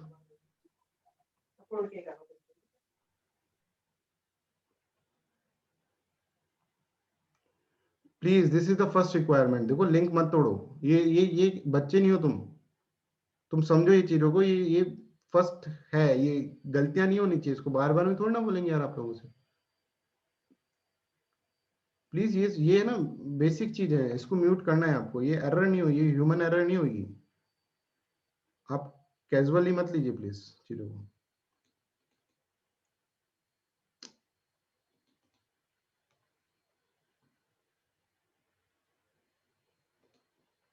ठीक है, तो बफरिंग हो रहा है क्या? Some student is saying sir buffering is going on. No sir. Okay fine. तो आप ये समझे, ये चीज समझे कि एक मदर के पास दो ऑप्शन थे, वो उसको बता सकती थी, और वहीं पे थॉमस अल्वा एडिसन खत्म, वहीं पे उस पे इंफीरियरिटी कॉम्प्लेक्स आ जाता बच्चे के अंदर, और इंफीरियरिटी कॉम्प्लेक्स बड़ा खतरनाक चीज है, फिर वो नहीं बन पाते। पर यहाँ थॉमस अल्वा एडिसन बोल रहे हैं, Thomas Alva Edison was an adult child, मैं पागल बच्चा था, but by hero mother become the genius of the century. Now I am the genius of the century and this is due to my mother. ये है family का importance बच्चों, this is the importance of family. एक और example लेते हैं, story of a young thief. एक young thief था, इसके अंदर शॉर्ट में आपको बताते हैं, एक थीफ था, बहुत ही यंग थीफ था, उसको क्या हुआ, उसने बहुत बड़ी चोरी करी है, पूरी सदी की सबसे बड़ी चोरी करी, और ये जो चोरी करी उसने, इसके बाद क्या हुआ, उसको एग्जीक्यूशन के लिए बोला गया कि अब भाई इसको क्या करना, एग्जीक्यूट करना पड़ेगा, इसको मारना ही पड़ेगा। ने तो ये मॉरल ऑर्डर, तो इसने बोला कि मेरे को है ना अपनी माँ से मिलना है एक बार, मेरी लास्ट विश जो है वो अपनी माँ से मिलना है। तो उसकी माँ आई उसके पास, तो उसने बोला माँ मैं तेरे माँ मैं आपके कान में कुछ कहना चाहता हूँ, ठीक है। तो कान के पास जैसे गया, उसने उसकी कान को काट लिया, ठीक है, कान को काट लिया उन्होंने। सबने सोचा यार कितना ब्रूटल आदमी है, कितना इनह्यूमन आदमी है। फिर उसने बाद में बताया मैंने इसलिए करा क्योंकि आज मैं जो चोर हूं ना वो इनके कारण ही हूं। क्यों? क्योंकि इन्होंने फ्रॉम द फर्स्ट चोरी, जब मैंने पहली चोरी करी थी ना, तो इन्होंने बोला था कि कोई बात नहीं बेटा, कोई दिक्कत नहीं है, किसी को पता नहीं चलेगा, और वाह कितना अच्छा चीज लेकर आया है, तो ये तो अपने काम भी आ जाएगी। और तब से मेरे अंदर ये चोरी का गुण हुआ, और तब से मैं आज जब तक चोरी करता जा रहा हूँ, तो आज जो मैं इतना बड़ा चोर बना हूं ना, वहीं उस वक्त उसकी मदर उसके 2 थप्पड़ मारती, ठीक है। आप पूछे थे ना रिवॉर्ड और पनिशमेंट क्या होता है, एक एग्जांपल है, इसको 2 थप्पड़ मारती तो वो नहीं करता चोरी, हो सकता है। तो this is due to his mother, ठीक है। तो एक यंग मैन, ये आप लिख सकते हैं स्टार्टिंग के अंदर, ठीक है, एग्जाम के अंदर लिख सकते हैं, ठीक है, शॉर्ट के अंदर ऑब्वियसली, ठीक है। तो a young man had been caught in a daring act of theft, ठीक है, उसको क्या करा गया, एग्जीक्यूट करा गया, ठीक है। तो उसने बोला कि मैं I want to whisper to you, ठीक है, उसकी मदर से बोला। And at the time what happen कि उन्होंने उनको कान को चबा दिया, ठीक है। अब वो चीज क्यों करा, बिट क्यों करा, बाइट क्यों करा उसने उनके को, क्योंकि this is the what, this is the thing sir. ऐसा वाल्मीकि जी की भी स्टोरी, हाँ वो सब अपन धीरे धीरे इसके अंदर लेंगे, ठीक है, मुझे पता है वो सब चीजें, वो भी हम इसके अंदर ऐड कर लेंगे, राइट, आने वाले समय में। तो ये हाँ, आप इसको देखो, when I was young I begin with stealing the little things, मैं छोटी छोटी चीजें चुराता था जब मैं छोटा था, फिर क्या, and bought them to home, ठीक है, और घर पे लेकर आता था। Instead of rebuking me and punishing me she laughed and said it will not be notice, it is because of her that I am here today. आज मैं फांसी पे जा रहा हूँ तो इस औरत के कारण जा रहा हूँ। तो आपने 2 कॉन्ट्रास्ट देखा, हमने थॉमस अल्वा एडिसन के बारे में समझा, ठीक है, उनकी मदर के बारे में देखा, ठीक है। आपने इसके अंदर एक स्टोरी ऑफ यंग थीफ, अगर आप लिखोगे गूगल करोगे तो this is very very famous story, story of young thief लिखना एंड हिज मदर, और आपके पास वो स्टोरी का वो आ जाएगा, ठीक है, बहुत सारे वीडियोस भी आ जाएंगे। तो दिस इज अ मतलब जनरल थ्योरी है, ऐसा नहीं कि कहीं मैं बनाई है मैंने या फिर ये है, ये हर कोई पढ़ाएगा आपको एथिक्स के अंदर, ठीक है। तो ये समझो, ये चीज इन 2 चीजों से हमको ये पता चलता है कि भाई families plays an important role in the life, कि परवरिश जो होती है वो बहुत इंपॉर्टेंट रोल होती है लाइफ में। हाँ, जैसे प्रियंका मिश्रा बोल रही है स्कूल में पढ़ा था, right, I have heard it, Avinash प्रदान कह रहे हैं, ठीक है। तो ये स्टोरी जो है ना, 2 स्टोरीज से हम फैमिली को स्टार्ट करते हैं कि फैमिली का इंपॉर्टेंस क्या है, ठीक है, इन 2 स्टोरी से हम स्टार्ट करते हैं, ठीक है। Let's begin our topic, right. Family, देखिए फैमिली क्या है, an informal agency of socialization. Informal agency है जिसके अंदर आपको ऐसा नहीं है कि भाई इन्होंने कोई इंस्टीट्यूशनलाइज्ड वे के अंदर आपको फैमिली क्या कर रही है, सोशलाइज कर रही है। आप देख रहे हैं फैमिली को और फैमिली के अंदर सोशलाइजेशन हो रहा है। इस फैमिली के अंदर क्या है, अगर आप देखोगे ना, फैमिली अलग ही तरह की कोई सोसाइटी है, ऐसे समझो। जैसे मान लीजिए एक जनरल सोसाइटी है, मान लो सिविल सर्वेंट्स है, ठीक है, बहुत सारे सिविल सर्वेंट्स आर देयर, ठीक है। अब इसमें आपने कोई गलती कर दी, सिविल सर्वेंट के अंदर आपने कोई गलती कर दी और फिर आपका क्या हो गया, मान लीजिए ट्रांसफर कर दिया गया, ठीक है, मान लो आपको जॉब से निकाल दिया गया। फैमिली के अंदर गलती कर दी तो फैमिली के अंदर गलती में माफी होती है, ठीक है।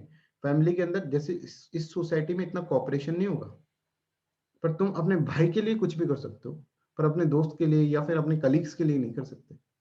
तो फैमिली एक अलग तरह की चीज है, ठीक है। फैमिली जो होती है ना, वो एक अलग तरह की चीज है जो कि आप इसके अंदर समझ सकते हैं, right. Title, thank you. What you want to ask? I think Seema is there, this is Seema, Lenovo mobile, Seema is there, right. Sir, I missed the title of the okay, तो आप story. रिकॉर्डेड वीडियो के अंदर देख I लीजिएगा। Title मैं आपको haven't बता देता हूँ एक heard बार this क्या चल story रहा है। before. सोशलाइजेशन चल रहा है and how family socialize an individual, ये चल रहा है, राइट। जी सर, तो आप देख है ना। लीजिए। अभी जो आपने एग्जांपल दिया ना स्टोरी का, उसका टाइटल सर। अच्छा, उसका टाइटल ये है कि जी सर। एक वही है, फैमिली कैसे सोशलाइज करती है ना, that is the thing, right. अभी ओके रिपीट सर। करेंगे तो सीमा एक्चुअली में रिपीट कर नहीं देता नहीं सर, आई एम जस्ट हूँ। asking the title because I haven't heard this story before as an example. So okay, lecture मुझे समझ आ रहा है सर। हाँ हाँ, है Yes. ना। ये हमारा एक कंस्ट्रेंट रहता है कि भाई कोई डिस्कनेक्ट हो जाता है ना, फिर इसको रिपीट मैं करना चाहता हूँ, बट क्योंकि इतने सारे स्टूडेंट्स का है तो ये है, राइट। चलिए लेट्स स्टार्ट। तो आगे हम देखते हैं कि फैमिली क्या है। फैमिली के अंदर कॉपरेशन, कंटिन्यूटी, इमोशनैलिटी, ये सब चीजें इसके अंदर होती है फैमिली के अंदर, ठीक है। कॉपरेट कर रहे हैं आपस के अंदर, ठीक है। कंटिन्यूटी का मतलब क्या है कि आप एक रिलेशन में है, जैसे मान लीजिए कि आप है रिलेशनशिप में कोई, ठीक है, और आपकी बहुत बड़ी लड़ाई हो गई, ठीक है, तो आप उस रिलेशन को ब्रेकअप कर देंगे, ठीक है। बट आपकी अगर आपकी माँ से लड़ाई हुई, उससे भी बड़ी लड़ाई, तो आप उसको ब्रेक नहीं कर पाएंगे। That is continuity. समझ में आ रहा है? आपका आपके फ्रेंड से बहुत बड़ी लड़ाई हो गई है, ठीक है, और आप उसकी चेहरा भी नहीं देखना चाहते आप, पर माँ कभी अपने बेटे का चेहरा ना देखे, ऐसा नहीं हो सकता। माँ के लिए उसका बेटा सबसे प्यारा होता है, ठीक है। बेटा, माँ जो होती है हमेशा अपनी, तो ये फैमिली अलग तरह की चीज है बच्चों, ठीक है। तो आपने देखा होगा कभी भी माँ से पूछोगे माँ मैं कैसा लग रहा हूँ, तो हमेशा अच्छा ही बोलेगी। और तुम अपने फ्रेंड सर्कल में जाएंगे, बोलेगे भाई ये क्या पहन कर आ गया, ठीक है, पीली शर्ट कोई पहनता है क्या, बोले यार मम्मी ने तो बोला था अच्छा लग रहा हूँ। तो माँ को हमेशा अपना बेटा अच्छा ही लगेगा, फ्रेंड्स को नहीं लगेगा, फ्रेंड्स क्रिटिसाइज कर देंगे तुम्हें। तो ये अलग तरह की चीज है, फैमिली इज समथिंग डिफरेंट। और इससे जो वैल्यू सिस्टम इनकलकेट होते हैं, that is also something different, ये अलग तरह की होती है। समझ में आ रहा है? तो यहां पर हम इसके अंदर देखेंगे कि families plays an important role in socialization and how it plays an important role in socialization, that we have to understand. जितना आप अपने पेरेंट्स, जितना पेरेंट्स आपकी केयर करते हैं आपको, वो किसी और को कर ही नहीं सकते हैं। समझ में आ रहा है? वो किसी और को नहीं कर सकते हैं पेरेंट्स, ठीक है, चाहे वो रिलेशन, जब तक ब्लड रिलेशन नहीं आता है तब तक उस तरह का कर ही नहीं सकती। जितना माँ अपने बेटे को प्यार करती है, किसी और को बेटे को नहीं कर सकती है प्यार। तो समझो कि फैमिली का इफेक्ट जो तुम पे पड़ने वाला है, that is a very big effect, ठीक है। आप रिलीजियस हैं आपकी फैमिली के कारण, देखना आपके घर में कोई ना कोई रिलीजियस होगा। समझ में आ रहा है? आपका कोई वैल्यू सिस्टम इनकलकेट हुआ है फैमिली के कारण, सराउंडिंग के कारण, ये सब चीजों के अंदर। किस चीज से आप ऑब्जर्व करते हैं, ठीक है, हर चीज आप ऑब्जर्व कर रहे हैं हर वक्त, ठीक है। तो अब हम आगे चलते हैं इसके अंदर। Cooperation, continuity and emotionality, this are the three components of the family. अगर हम देखें तो एक ऐसी सोसाइटी जिसके अंदर ये चीजें हैं, कॉपरेट करना, ठीक है, कॉपरेट करेंगे at the last birth breath तक, आपको क्या करेंगे, कॉपरेट करेंगे, आपकी कंटिन्यूटी रखेंगे। अगर आप नहीं कर रहे हैं अभी बात, आप लड़ाई हो गई है, तो वापस से सॉर्ट आउट होती है इशू। ज्वाइंट फैमिली जो होता है, ज्वाइंट फैमिली से न्यूक्लियर फैमिली में आप हुए, तो वो न्यूक्लियर फैमिली वापस से ज्वाइंट फैमिली में आ जाती है। सोसाइटी के अंदर ही कंसेप्ट है जिसको बोलते हैं लाइफ साइकिल, और जिसपे क्वेश्चन आ चुका है किसके अंदर, मींस एग्जामिनेशन के अंदर। इस सोसाइटी का पार्ट है, this is not our part, ठीक है, हमारा एथिक्स का पार्ट नहीं है, लाइफ साइकिल की, जॉइंट से पहले न्यूक्लियर होती है, फिर न्यूक्लियर से वापस जॉइंट होती है। बेस्ट एग्जांपल क्या है, आप देखेंगे अंबानी फैमिली, ठीक है, तो वो चीज अलग है, ठीक है, बट अभी हमको उनको फैमिली पे कंसंट्रेट करना है कि फैमिली क्या होती है। Cooperation, emotionality and continuity, this are the important components of the family. ये कंपोनेंट आपको और किसी ग्रुप के अंदर नहीं मिलेंगे, आपके पीयर ग्रुप में नहीं मिलेंगे, आपके इसके अंदर नहीं मिलेंगे, स्कूल के अंदर नहीं मिलेंगे, कहीं आपको नहीं मिलेंगे। फैमिली जैसा बॉन्ड होता है वैसा बॉन्ड आपको कहीं और नहीं मिलेगा, ठीक है। अब देखिए फैमिली के अंदर है ना, ये आपका है ना, ये आप बीती भी हो सकती है आपकी, है ना, स्टाइल ऑफ पेरेंटिंग, कि कुछ पेरेंट्स होते हैं अथॉरिटेरियन पेरेंट्स, कुछ पेरेंट्स होते हैं डेमोक्रेटिक पेरेंट्स, कुछ होते हैं परमिसिव पेरेंट्स, ठीक है। तो हम पढ़ाएंगे आपको अथॉरिटेटिव पेरेंट्स क्या होते हैं, ठीक है, किसी को अपनी बचपन याद आ जाए तो बताना, ठीक है। डेमोक्रेटिक पेरेंट्स क्या होते हैं, परमिसिव पेरेंट्स क्या होते हैं, और इनके कारण किस तरह का वैल्यू सिस्टम डेवलप होता है किसी चाइल्ड के अंदर, ठीक है। किस तरह से इससे कौन सी वैल्यूज आती हैं, इन चीजों से कौन सी वैल्यूज आती है।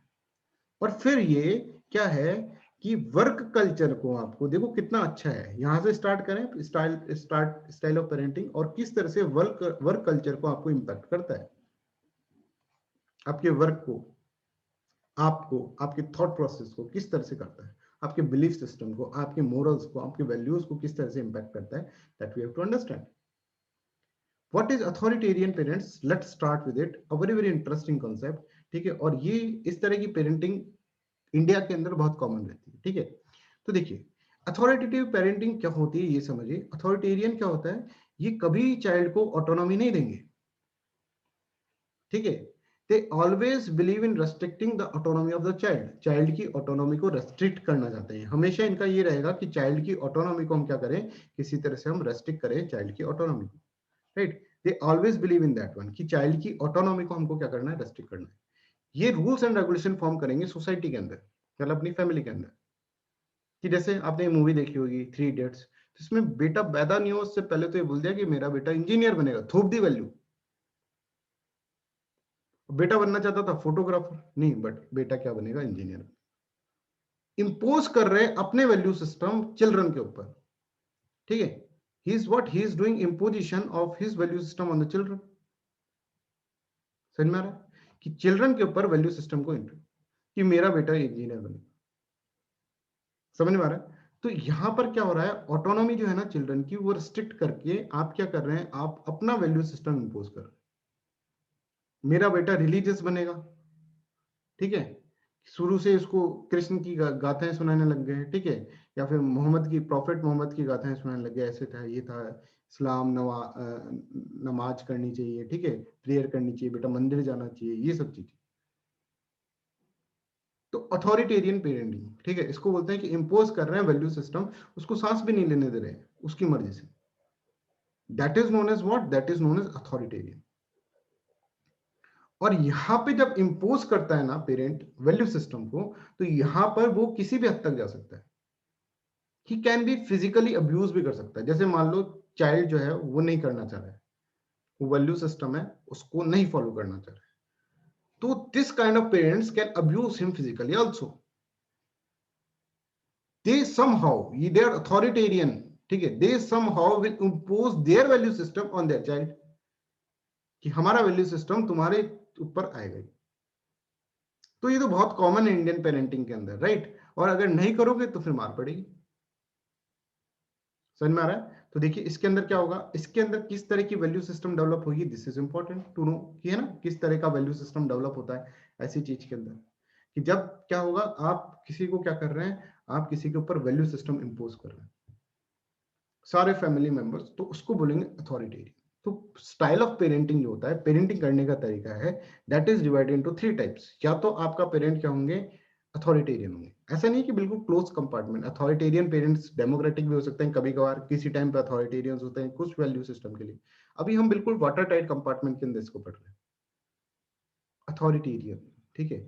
They will say like that कि हम तुमको जीने नहीं देंगे, ठीक है, तुम्हारी मर्जी से, ठीक है, हम तुम्हारे अंदर अपना वैल्यू सिस्टम करें, कहाँ तुमको क्या खाना है, क्या तुमको पीना है, कितना तुमको घूमना है, किस टाइम तुमको घर से बाहर रहना है, किस स्कूल में पढ़ना है, किस कॉलेज में जाना है, साइंस लेना है या फिर कॉमर्स लेना है, ये सब चीजें क्या करेंगे, ये सब चीजें ही the family is the what, family और parents is the deciding authority. ठीक है, तो ये सब चीजें आपको इसके अंदर समझनी चाहिए, राइट। ओके, आगे हम इसके अंदर देखते हैं, अथॉरिटेरियन के अंदर हम आगे देखते हैं कि चिल्ड्रंस ऑफ अथॉरिटेरियन पेरेंट्स, अब ये क्या कैसे डेवलप होंगे, कैसे बनेंगे ये बच्चे, ये बड़े होकर कैसे बनेंगे, है ना, ये हम इसके अंदर पढ़ रहे हैं, ये चिल्ड्रंस कैसे बनेंगे बड़े होकर, आइदर ओवर कंप्लायंट और एक्सट्रीमली हॉस्टाइल, कि या तो हर चीज को मान जाने वाले, ठीक है, उसको आपने कुछ कहा वो मान गया, क्यों, क्योंकि ऐसा वैल्यू सिस्टम उसके पेरेंट्स का, जब नहीं मानते तो उनको पता है कि बहुत बुरी तरह मार पड़ती है, तो मान गए।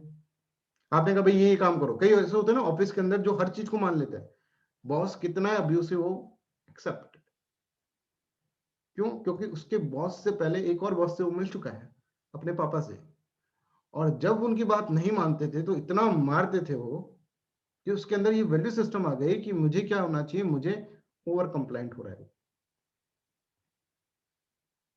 या फिर वो एक्सट्रीमली हॉस्टाइल भी हो सकता है इस केस के अंदर, क्या क्या है मतलब हर चीज के अंदर मार रहे हो, ऐसा भी हो सकता है, ओवर कंप्लाइंट भी हो सकता है, राइट। तो आपको ये देखना है कि वो किस तरह से आपको इसके अंदर सिस्टम में है, ये आपको इसके अंदर समझ में आना चाहिए, राइट। हाँ, कौन कोई कोई क्वेश्चन पूछा था, आई थिंक अभी you want to ask something. Sir authoritarian ये मिलिट्री में है ना? मिलिट्री पेरेंट्स, हाँ, जैसे मिलिट्री पेरेंट्स का एग्जांपल ले सकते हो, हमेशा डिसिप्लिन चाहते हैं, बच्चों से डिसिप्लिन चाहते हैं, सुबह 6 बजे उठना है तो उठना है, ओके ठीक है, 9 बजे सोना है तो सोना है, और यहाँ पे इस तरह से, तो मिलिट्री पेरेंट्स जो होते हैं ना, तो वो बहुत ही ज्यादा अथॉरिटेरियन होते हैं, ये अपन कह सकते हैं, इम्पोज करते हैं वैल्यू सिस्टम, डिसिप्लिन, ठीक है।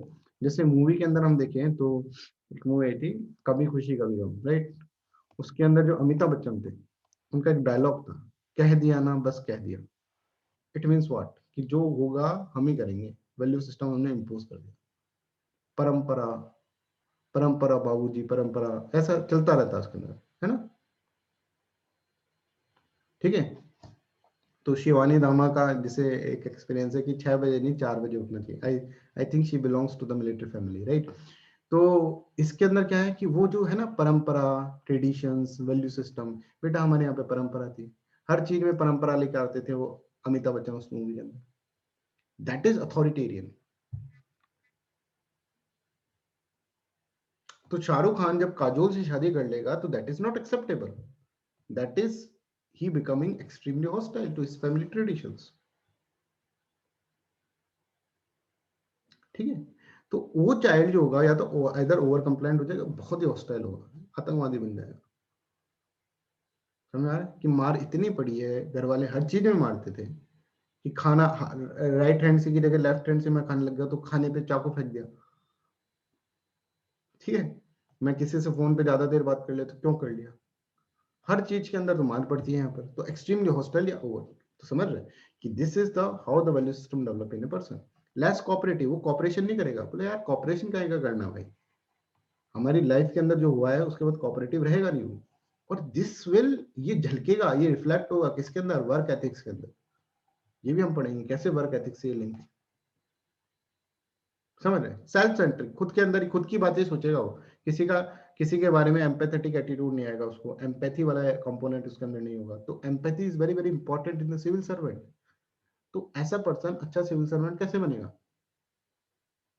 तो पूछते हैं ना what is the background of your family, background define many things, ठीक है, उनको ये पूछना चाहिए how which type of parenting do you have, कैसे थे पेरेंट्स, उससे तुम बने हो क्या बने हो, वो तुम्हारे पेरेंटिंग का डिसाइड करे। तो मैं अगर इंटरव्यूअर होता, ठीक है, तो मैं तो यही पूछता कि भाई पेरेंटिंग क्या है, पेरेंटिंग कैसे पेरेंट्स से बताओ, तो वो सर बहुत मारते थे, बहुत ही मारते थे, तो अब बहुत मारेंगे तो या तो ये एक्सट्रीमली हॉस्टाइल, तब मैं जज करने लग जाऊंगा उसको। And over complaint, over complaint का मतलब क्या है कि जो भी उससे बोला जा रहा है वो मान ले रहा है, ठीक है, that is known as over complaint, ठीक है, कि जो भी उससे माना जाए, कि उसको पता है कि भाई जब घर में ऐसा बोला था एक बार कि पापा साइकिल दिला दो, और पापा ने 2 थप्पड़ जड़ा दिए थे, ठीक है, तो अब कहीं डिमांड तो कहीं किसी से करनी नहीं, हमारी तो जिंदगी ऐसी थी ऐसी निकल जाएगी, ठीक है, दिस इज लेस कोऑपरेटिव आप समझ रहे हैं, सेल्फ सेंट्रिक आप समझ रहे हैं, बायस्ड और पार्शियल हो जाएगा, बायस्ड हो जाएगा, वो हर एक को बायसनेस देखेगा, ठीक है, हर जगह बायस देखेगा। और क्या ऐसा जो पर्सन होगा he can be a good civil servant? नहीं हो सकता। इसलिए वैल्यू सिस्टम जरूरी होता है। क्यों पढ़ रहे हैं हम पेरेंटिंग? इसलिए पढ़ रहे हैं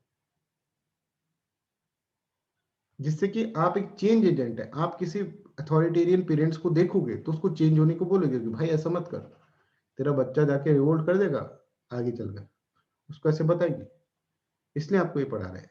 ये जो है ना, that is what, that is not your private space, that is too public. Parenting is too public because वो जो बच्चा होगा वो सोसाइटी में जाएगा बाहर, तुम जो उसको बना रहे हो वैसा ही वो रिएक्ट करेगा।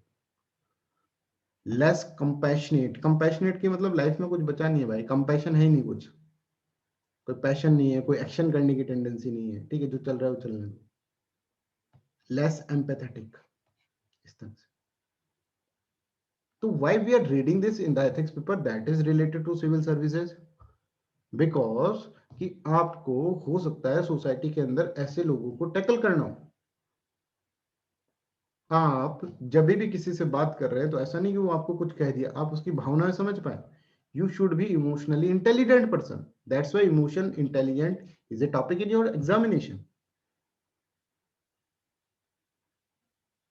तो समझे, ऐसी चीज है। Family play a very very important role. Family में लड़ाई होती रहेगी ना, आपकी टेंडेंसीज के अंदर डिस्टॉर्टेड पर्सनालिटी बनने लग जाओगे धीरे धीरे, ठीक है। आप देखते हैं कई किसी फैमिली के अंदर बहुत लड़ाई हो रही है, बहुत झगड़े हो रहे हैं, ठीक है, तो उसके बच्चे जो होंगे, उस फैमिली के बच्चे जो होंगे ना, उनकी वो जो होंगे ना, वो हर वक्त क्या करेंगे, अपने अंदर ही सेल्फ सेंट्रिक ही रहेंगे, थोड़ी सी बायस्ड, हर तरह हर एक को डाउट भरी नजरों से देखेंगे। जब पेरेंट्स ही अच्छे नहीं हुए तो ये कहां से अच्छा हो जाएगा? समझ में आ रहा है? हर एक को डाउटफुल देखेंगे, उनको सोसाइटी के अंदर सिर्फ नेगेटिविटी देखेंगे। they can feel the negative, they can enjoy the negativity। उनको लेस कंपैशनेट है, वो लेस एम्पैथेटिक है। ऐसा नहीं है कि वो चाहते ही ये सब कर, पर उनका अपब्रिंगिंग ऐसा हुआ है। Upbringing matters and matters a lot. Is this clear? somebody want to ask something?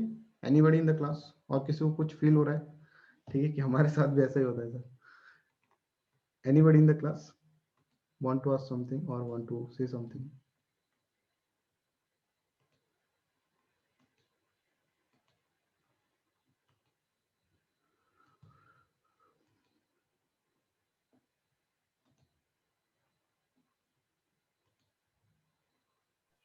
Sir बोलो। सर सेल्फ सेंट्रिक का मतलब बता दीजिए एक बार।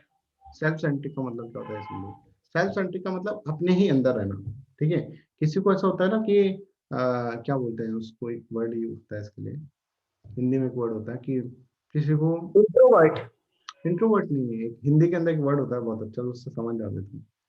अपने अंदर ही रहना, किसी को अपने अंदर ही रहना अच्छा लगने लग जाता है, ठीक है। किसी को गम में रहना, हाँ, गम में रहना होता है ना, कि अपने अंदर ही अपने गम में डूबे रहना, ठीक है, दूसरों से कोई मतलब नहीं। अच्छा, ओके सेल्फ सेंट्रिक हो गया, ठीक है। क्या ओके इतनी मार पड़ी है बचपन के अंदर कि क्या देखे किसी और को, ठीक है, तो खुद के अंदर ही रहना, that is self centric. Yes. तो जो होता है खामोश हो जाना, या फिर एक कुछ है यार, वो वर्ड मेरे को आया नहीं अभी, गम was not the right word, yes sir समझ गए। But you can understand the feelings, right. तो इसका मतलब होता है सेल्फ सेंट्रिक। बायस्ड का मतलब क्या होता है? हर एक को बायस भरी नजरों से देखना, कि आई can not see that person rightly, ठीक है, बिकॉज पेरेंट्स ही जब सही नहीं मिले हैं तो ये तो कहां से सही होगा, ठीक है, इस तरह से। लेस कंपैशनेट का मतलब क्या है? कंपैशन ही नहीं रहा है, कुछ लाइफ में कुछ करना है नहीं करना है, छोड़ो ना। लेस एम्पैथेटिक, एम्पैथेटिक तो बिल्कुल ही नहीं हुए भाई। किसी से एम्पैथी क्या दिखाएंगे? हम हमारे पेरेंट्स ने हमसे एम्पैथी नहीं दिखाई। तो इस तरह का ये वैल्यू सिस्टम डेवलप हो जाएगा। तो whenever there is a question कि फैमिली कैसे इंपैक्ट करती है, you have to write this thing. फिर आपको सॉल्यूशन भी देना है कि भाई फैमिली ऐसी नहीं होनी चाहिए, ठीक है। जैसे ऋषभ बोल रहा है कि सर बहुत मारा है मम्मी ने, ठीक है, तो वो इस तरह से क्या है, वो तो अच्छे के लिए करती है फैमिली, बट हो बुरा जाता है, ठीक है। तो second this, that's why parenting is very very important. Parents को पेरेंटिंग की क्लासेस लेनी होती है, ये समझने के लिए कि बच्चे को कैसे रखना है, और that is very very important in the western culture. हमारे अंदर इतना नहीं है, हमारे पेरेंट्स तो उनको पढ़ा दे, ठीक है, तो वेस्टर्न कल्चर में दैट इज इम्पोर्टेंट, ठीक है। चलिए डेमोक्रेटिक का मतलब क्या होता है, डील्स विद, अब देखो ये तो क्या अथॉरिटेरियन पेरेंट्स और उनका किस तरह का वैल्यू सिस्टम आया, ये हमने सिर्फ किया। अथॉरिटेरियन का मतलब ये वैल्यू सिस्टम इसके अंदर आ गया बच्चे के अंदर, और ये उसका वैल्यू सिस्टम बनता जा रहा है और उसके चाइल्ड मूल होता जा रहा है, राइट। Second is democratic parents. Democratic parents क्या है, कि democratic parents are a very good parents, ठीक है, ये बहुत अच्छे पेरेंट्स होते हैं, ठीक है। ये क्या करेंगे, ये हमेशा चाइल्ड को डेमोक्रेसी देंगे। डेमोक्रेसी का मतलब क्या है, फ्रीडम देंगे, पर फ्रीडम इतनी नहीं, ठीक है। ये कभी भी फ्रीडम को जब भी रिस्ट्रिक्ट करेंगे ना, तो उसका कोई रीजन होगा और वो रीजन बताएंगे। ऐसा नहीं कि भाई पापा का मूड खराब था 4 थप्पड़ मार दिए, ऐसा नहीं। ये कुछ भी करेंगे तो उससे पहले आपको रीजन में, बेटा इसलिए तुम्हारी पिटाई पड़ी, पता है तुम इतने जिद्दी हो गए इसलिए तुम्हारी पिटाई पड़ी। That is what, that is the thing, right. That is what they are beating. अगर वो फिजिकल भी, वैसे तो फिजिकल बीटिंग करेंगे नहीं, फिजिकली टॉर्चर नहीं करेंगे पे डेमोक्रेटिक पेरेंट्स। ये क्या करेंगे, जैसे मान लीजिए कोई बच्चे ने गलत काम करा, तो अब इसको सुधारना था ही, तो ये ऐसे बोलेंगे, democratic parent will say like that कि बेटा आगे से आपने ऐसे करा ना तो मम्मा आपसे बात करना छोड़ देगी। That is how the democratic parents will behave, कि बेटा अगर अच्छे मार्क्स नहीं लाए ना तुम, तो मम्मी आपसे है ना बिल्कुल बात नहीं करेगी। ऐसा जो बोलते हैं ना, that is known as democratic. They are not using कि फिजिकल नहीं ले रहे, और फिजिकल अगर हो रहे हैं कभी पेरेंट बच्चों के साथ, ठीक है, फिजिकल बीटिंग टाइप कुछ कर रहे हैं, तो उसका रीजन बताएंगे, इसलिए तेरी मार पड़ी है, पता है तेरे से मैंने 4 बार बोला था कि बच्चा मत कर मत कर मत कर, मानता ही नहीं, इसलिए आपको मार लगाई, पता है। अब ऐसा होता है कई कई फैमिली, अथॉरिटेरियन फैमिली वाले पीट देते हैं बच्चों को, बताएंगे नहीं किस बात के लिए पीटे, उसको समझ में नहीं आ रहा कि भाई क्यों मार रहे हो। बाद में पता चलता है अपनी कोई गलती नहीं थी, पापा का मूड खराब था, निकाल दिया गुस्सा,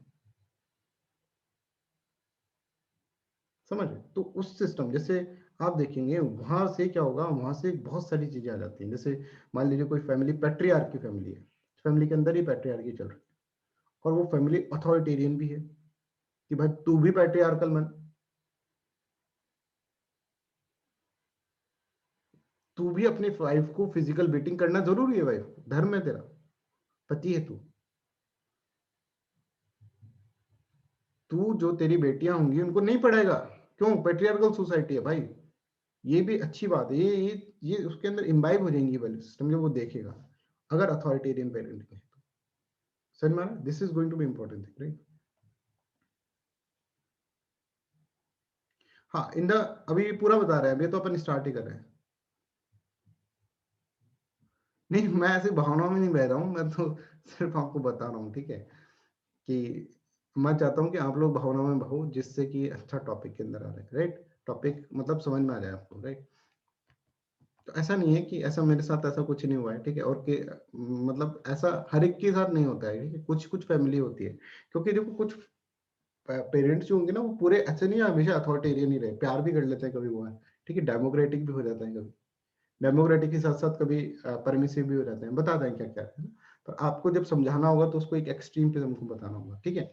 तो देखो, unlike authoritarian parents who relied upon the physical punishment to discipline their child, democratic parents use threat of withdrawal of love, कि बेटा मम्मा प्यार करना छोड़ देगी तुमको, as a principle mechanism of discipline in their child, इससे डिसिप्लिन मेंटेन करते हैं। अथॉरिटेरियन मारेगा, ये बोलेगा कि बेटा ऐसा करोगे ना तो ऐसा हो जाएगा, ठीक है। यहाँ पर ये ज्यादा इसके अंदर फोकस करते हैं, ठीक है। अगर हम एक जैसे एक एग्जांपल लें, ये बच्चों की सुनेंगे, है ना, ये ऐसा नहीं कि बच्चों की सुनेंगे नहीं। जैसे मान लीजिए कि एक पेरेंट है, मान लो एक पेरेंट है, ठीक है, और वो बोल रहा है कि बच्चों देखो है ना, सिगरेट वगैरह नहीं पीना चाहिए, स्मोकिंग नहीं करना चाहिए लाइफ के अंदर, ठीक है, लाइफ के अंदर स्मोकिंग नहीं करना, that is a bad habit. और देखिए पापा खुद जाकर कहीं आइसोलेशन प्लेस के अंदर जाके क्या कर रहे हैं, सिगरेट पी रहे हैं, बच्चे ने पकड़ लिया, बच्चे ने पापा से कहा पापा सिगरेट नहीं पीनी चाहिए, आप तो खुद पी रहे हो। तो ऐसा नहीं कि इस बच्चे को पकड़ के इसके पापा ने पीट दिया, कि ऐसे कैसे बोला, फिर पापा से ऐसे बोलते हैं 3-4 थप्पड़ लगा दिए, ऐसे नहीं। तो बोलेगा हाँ बेटा सही, अब इसका कैसे, अगर ये डेमोक्रेटिक पेरेंट होगा तो इसका रिएक्शन कैसे होगा, हाँ बेटा सही बात है, और सिगरेट बोल रहे हैं कि आज के बाद मैं नहीं करूंगा। ये बच्चों की सुनना है, ये डेमोक्रेसी है। अथॉरिटेरियन पेरेंट क्या बोलेगा, अभी तेरे को समझाया तो था ना मैंने क्या कि पेरेंट्स से कैसे बात करनी है, रेस्पेक्ट है, ये तुम रेस्पेक्ट दिखा रहे हो एल्डर की तरफ और तुम कोई मार दे, उसको पता ही नहीं भाई क्यों पिटा मैं। पापा खुद बोल रहे थे सिगरेट मत पियो, पापा पी रहे थे, मैंने मना कर दिया, इसमें पिटाई कहां से आ गई बीच में, उसको खुद को नहीं पता है, ठीक है। पर democratic parent will listen to their children and they will follow, अगर कोई अच्छी चीज होगी तो वो इनकलकेट करेंगे अपनी वैल्यू सिस्टम के अंदर। पर authoritarian parents will never do that, this is important thing, right. तो आप ये देखेंगे, देखिए, and if they make use of physical punishment, कभी फिजिकल पनिशमेंट भी करते हैं, तो they will explain to their children why they will give punishment, why they are giving them the physical punishment, ठीक है। This is the important characteristic. Authoritarian को मतलब नहीं है क्या बच्चों को थोड़ी ना जस्टिफाई करेंगे, बच्चा अपना मार दिया, ठीक है, ऐसे अथॉरिटेरियन रहते हैं, ठीक है। Positive reinforcement on display of the desired behaviour, कभी आपने अच्छा बिहेव कर तो आपको अप्रिशिएट भी किया जाएगा, ऐसा नहीं कि आपको अप्रिशिएट नहीं किया जा रहा है, तो आपकी बातें सुन रहे हैं, आपको अप्रिशिएट कर रहे हैं, ये सब चीजें क्या है, this is what, this is the what, इस तरह से इसके अंदर पेरेंटिंग का, डेमोक्रेटिक पेरेंटिंग के अंदर आपको लिखना है, ठीक है। प्रियंका मिश्रा सिंह, सर आज तो पूरा बचपन याद आ जाएगा, है ना। हाँ ये सही है, authoritarian, anything between the authoritarian, हाँ डिफरेंस बताया ना आपको, डिफरेंस क्या है, वो अथॉरिटी जमा रहे हैं, वो अथॉरिटी नहीं जमा रहे यहाँ पर, यहाँ पे अथॉरिटी नहीं जमा रहे, यहाँ पर क्या कर रहे हैं, यहाँ पे सुनी जा रही है, बच्चों की भी सुनी जा रही है, वहां पे एक side communication, one side communication. आपने ये तो देखा ही होगा, ये तो हर फैमिली के अंदर कॉमन है। Sir kindly explain democratic one, हाँ डेमोक्रेटिक के तो बताया है अभी, यही तो बताना है डेमोक्रेटिक क्या, ठीक है। देखो एक फैमिली ऐसे होती है ना कि आपका जितना डिस्टेंस है, ये डिस्टेंस है आपका आपके पेरेंट, आपके फादर से बहुत डिस्टेंस होता है, ठीक है। फादर से आपका बहुत डिस्टेंस रहता है, ठीक है। क्यों? क्योंकि आपको लगता है कि यार फादर से डायरेक्टली नहीं बोलना है, क्योंकि आपकी पेरेंटिंग इस तरह से करिए, अथॉरिटेरियन है पापा, मम्मी डेमोक्रेटिक है, तो कोई काम कराना होगा तो बोलेंगे मम्मी पापा से बोलो ना, ठीक है, ऐसा ही होगा सिस्टम के अंदर, मम्मी पापा से बोलेगी, पापा क्या करेंगे, पापा वो काम के लिए हाँ करेंगे या फिर ना करेंगे, या फिर अगर मूड बदल गया तो पीट भी सकते हैं, मम्मी को भी डांट सकते हैं कि तुमने बिगाड़ रखा है लड़के को, ऐसा भी कर सकते हैं, समझ में आ रहा है। पर डेमोक्रेटिक पेरेंट के अंदर he can directly go and contact to the father, that is democratic. अगर फादर डेमोक्रेटिक हुए तो जा सकते हैं और डायरेक्टली बात कर सकते हैं, दिस इज द डेमोक्रेटिक, ठीक है, दिस इज द अथॉरिटेरियन। अब देखो अथॉरिटेरियनिज्म से क्या होता है ये समझो, यहाँ पे हायरार्की है, जैसे मान लीजिए कि आपके एक ऑफिसर है, उसमें आपको अथॉरिटेरियन दिखता है, ठीक है, आपके जस्ट क्या है, जस्ट आपके ऊपर है वो, मतलब आपको हमेशा इनको रिपोर्ट करना था, बट क्योंकि अथॉरिटेरियन है तो आपको इसके अंदर अपनी पापा की इमेज दिखेगी, पापा मारते थे बुरी तरह, इस तरह से, तो आप क्या करोगे, किसी दूसरे आपके कलीग को पकड़ोगे और बोलोगे यार ये इंफॉर्मेशन सर तक पहुंचा देना। यहाँ पे वर्क कल्चर इंपैक्ट हुआ कि नहीं हुआ ये बताएं मुझे, यहाँ पे जो हायरार्की आपको फॉलो करनी चाहिए थी आप उसको इस तरह से कर रहे हो फॉलो, क्यों? क्योंकि बचपन में ऐसा ही हुआ है, मम्मी के थ्रू ही करते गए सारा काम, पापा से बात करने में झिझकते हो, पापा, क्योंकि पापा को देखकर आपको हिटलर जैसी शक्ल दिखती है, याद आ जाती है, ठीक है, तो इस कारण से क्या होता है, मम्मी के थ्रू जा रहे हैं। अब इसमें तुम्हारी कोई गलती नहीं हुई, अपनी तो कोई गलती होती ही नहीं कभी, हम तो ईगो डिफेंसिव है, ठीक है, हम तो कहते हैं भाई हमारे पेरेंट्स ऐसे थे इसलिए आप ऐसे बन गए, आप लोगों की गलती, आपने ऐसे नहीं करा, कि आज ही इथिक्स की क्लास में पढ़ा है कि हमारी कोई गलती नहीं होती है, तुम लोगों ने जैसे बनाया वैसे हम बन गए, ठीक है। तो यहाँ पर क्या है, यहाँ पे वर्क कल्चर देखो कैसे चेंज हो गया, ये इंपॉर्टेंट है आपके लिए, ठीक है। सेकेंड क्या पूछ रहे, किसी को कोई भी डाउट हो तो देखा ना सुनिए ना, anything between authoritarian and democratic, नहीं सर इन दोनों एक्सट्रीम के बीच में कुछ, हाँ नहीं ये एक्सट्रीम नहीं है, डेमोक्रेटिक इज मिडिल पाथ, अब बताते हैं, दूसरा एक्सट्रीम तो हम बताएंगे अभी आपको, एक्सट्रीम तो बताया नहीं, ये बीच में ही है, democratic is something in between, ठीक है, दो एक्सट्रीम है, परमिसिव एंड अथॉरिटेरियन, और उनके बीच में डेमोक्रेटिक, ये मध्यम मार्ग ही है, ठीक है। I hope this is clear to everyone, anybody has any doubt you can ask me, anyone, और it is better कि you should ask the doubt through the voice chat, ठीक है। चैटिंग करने के क्या होता है, मेरे को उसमें अंदर वापस जाना पड़ता है उस तक, उधर तक, ठीक है। तो I think this is clear to everyone. हाँ, इस तरह से आपको लिखना होगा, और इसको आप, इससे क्या है, हमारा वर्क कल्चर इसके अंदर बन रहा है, ठीक है। तो I hope this is clear to everyone, किस तरह से हम इसके अंदर वर्क कल्चर से किस तरह से लिंक कर रहे हैं। हम वर्क कल्चर में जब पढ़ेंगे तो इस चीजों को वापस हम ले लेंगे, ठीक है। चलिए अब थोड़ा आगे बढ़ते हैं हम। एक होते हैं परमिसिव पेरेंट्स, ठीक है। परमिसिव पेरेंट्स मतलब दिस वन, ठीक है। इस तरह के पेरेंट्स, इन पेरेंट्स को अपने बच्चे से कुछ लेना देना नहीं है। मम्मी अलग बिजी है, पापा अलग बिजी है। मम्मी हो सकती है किटी पार्टी जा रही है, पापा अपने फ्रेंड्स के साथ बिजी है, या फिर मम्मी पापा आपस के अंदर क्या घूमने चले गए। इस बच्चे को कुछ मतलब nobody is taking care of her. ये होता है परमिसिव। एक है कि भाई हर चीज में बच्चे की कितनी चोटियां होंगी, बच्चे की से लेकर कि बच्चा क्या ड्रेस पहनेगा, ये सब कौन डिसाइड कर रहा है? ये सब डिसाइड कर रहे हैं अथॉरिटेरियन पेरेंट्स। पेरेंट्स डिसाइड कर रहे हैं, अथॉरिटेरियन। एक ये है कि पेरेंट्स को कुछ पढ़ा ही नहीं है बच्चों का। बच्चा आ रहा है खुश होकर कि पापा मैंने पता है आज अपने कंपटीशन होता है स्कूल के अंदर, जीत लिया वो कंपटीशन, आई वॉन पापा। पापा को कुछ मतलब ही नहीं है। पापा बोला ठीक है ठीक है, मोबाइल फोन आ रहा है उस पर बात करते करते बोले ठीक है, इट्स ओके। भाई इतना कंपटीशन जीता है, इतने लोगों को हराया है, कुछ तो अप्रिशिएट कर दो। नहीं कर रहे। माँ से बोला तो माँ ने बोला बेटा बाद में बात करना, अभी है ना मेरे को तो बहुत काम है। परमिसिव, तुमको जो करना है करो ना। परमिसिव पेरेंट्स ये कह दिए, कंट्रोल ही नहीं बेटा, अपना अपना देख लो अपना आपसे। This is known as permissive parent.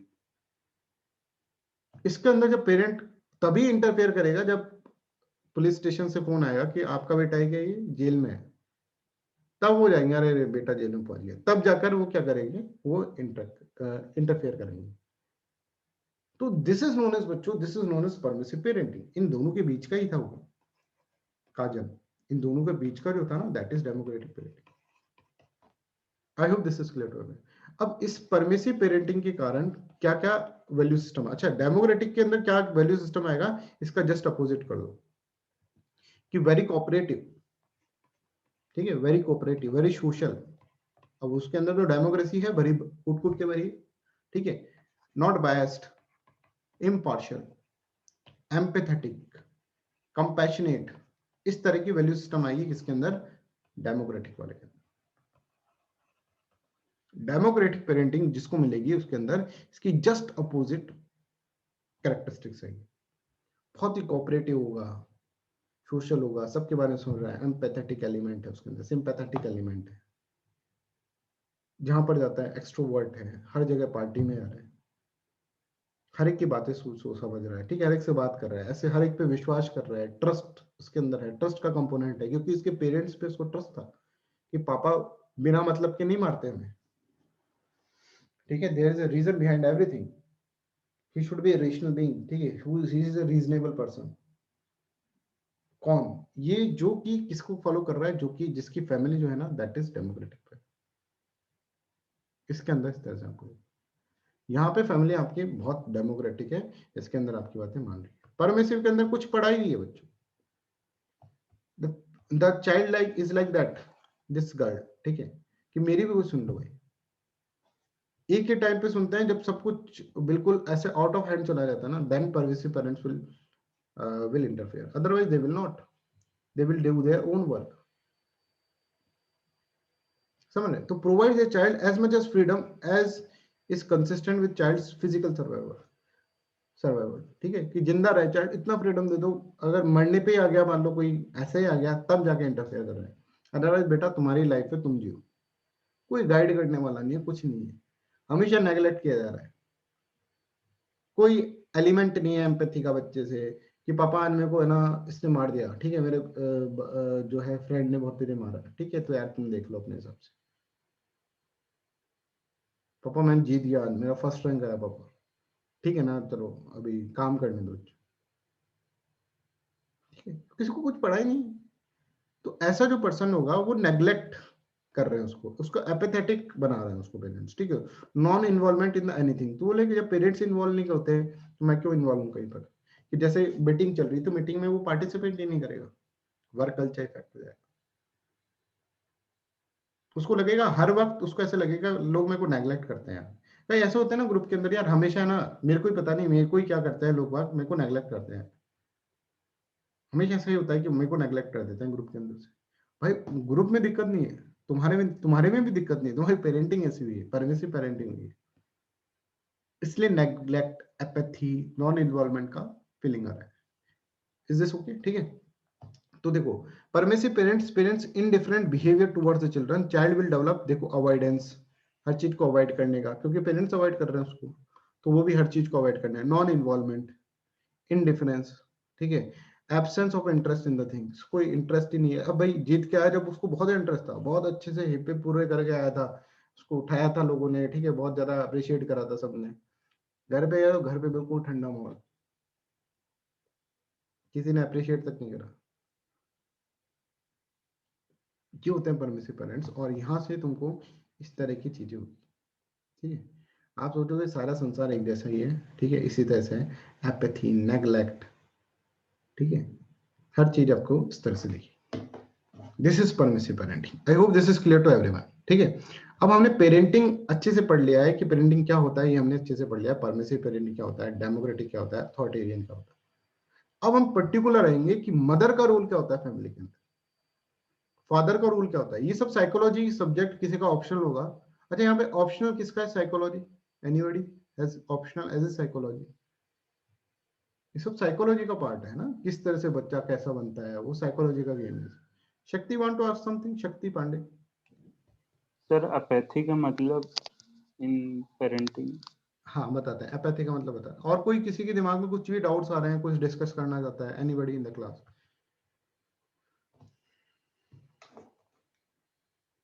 बच्चों चैट में ना लिखकर अगर आप डिस्कस करें तो दैट विल बी ज्यादा मोर बेनिफिशियल।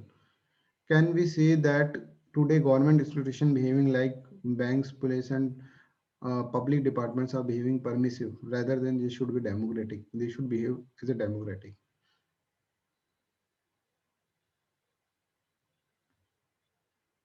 परमिसिव का मतलब क्या क्या बोलना चाह रहे हो, इसमें समझ नहीं आ रहा है। Rishabh, if you can speak, please let me understand your question. Sir मैं ये बोलना चाह रहा था कि अगर इंस्टीट्यूशंस अगर वो परमिसिवली बिहेव करते हैं, अगर हम उनके पास जाते हैं क्वेरी तो सुनते नहीं है, ऐसे बैंक्स, ऐसे पुलिस हो गया, उनको डेमोक्रेटिक बिहेव करना चाहिए उनको।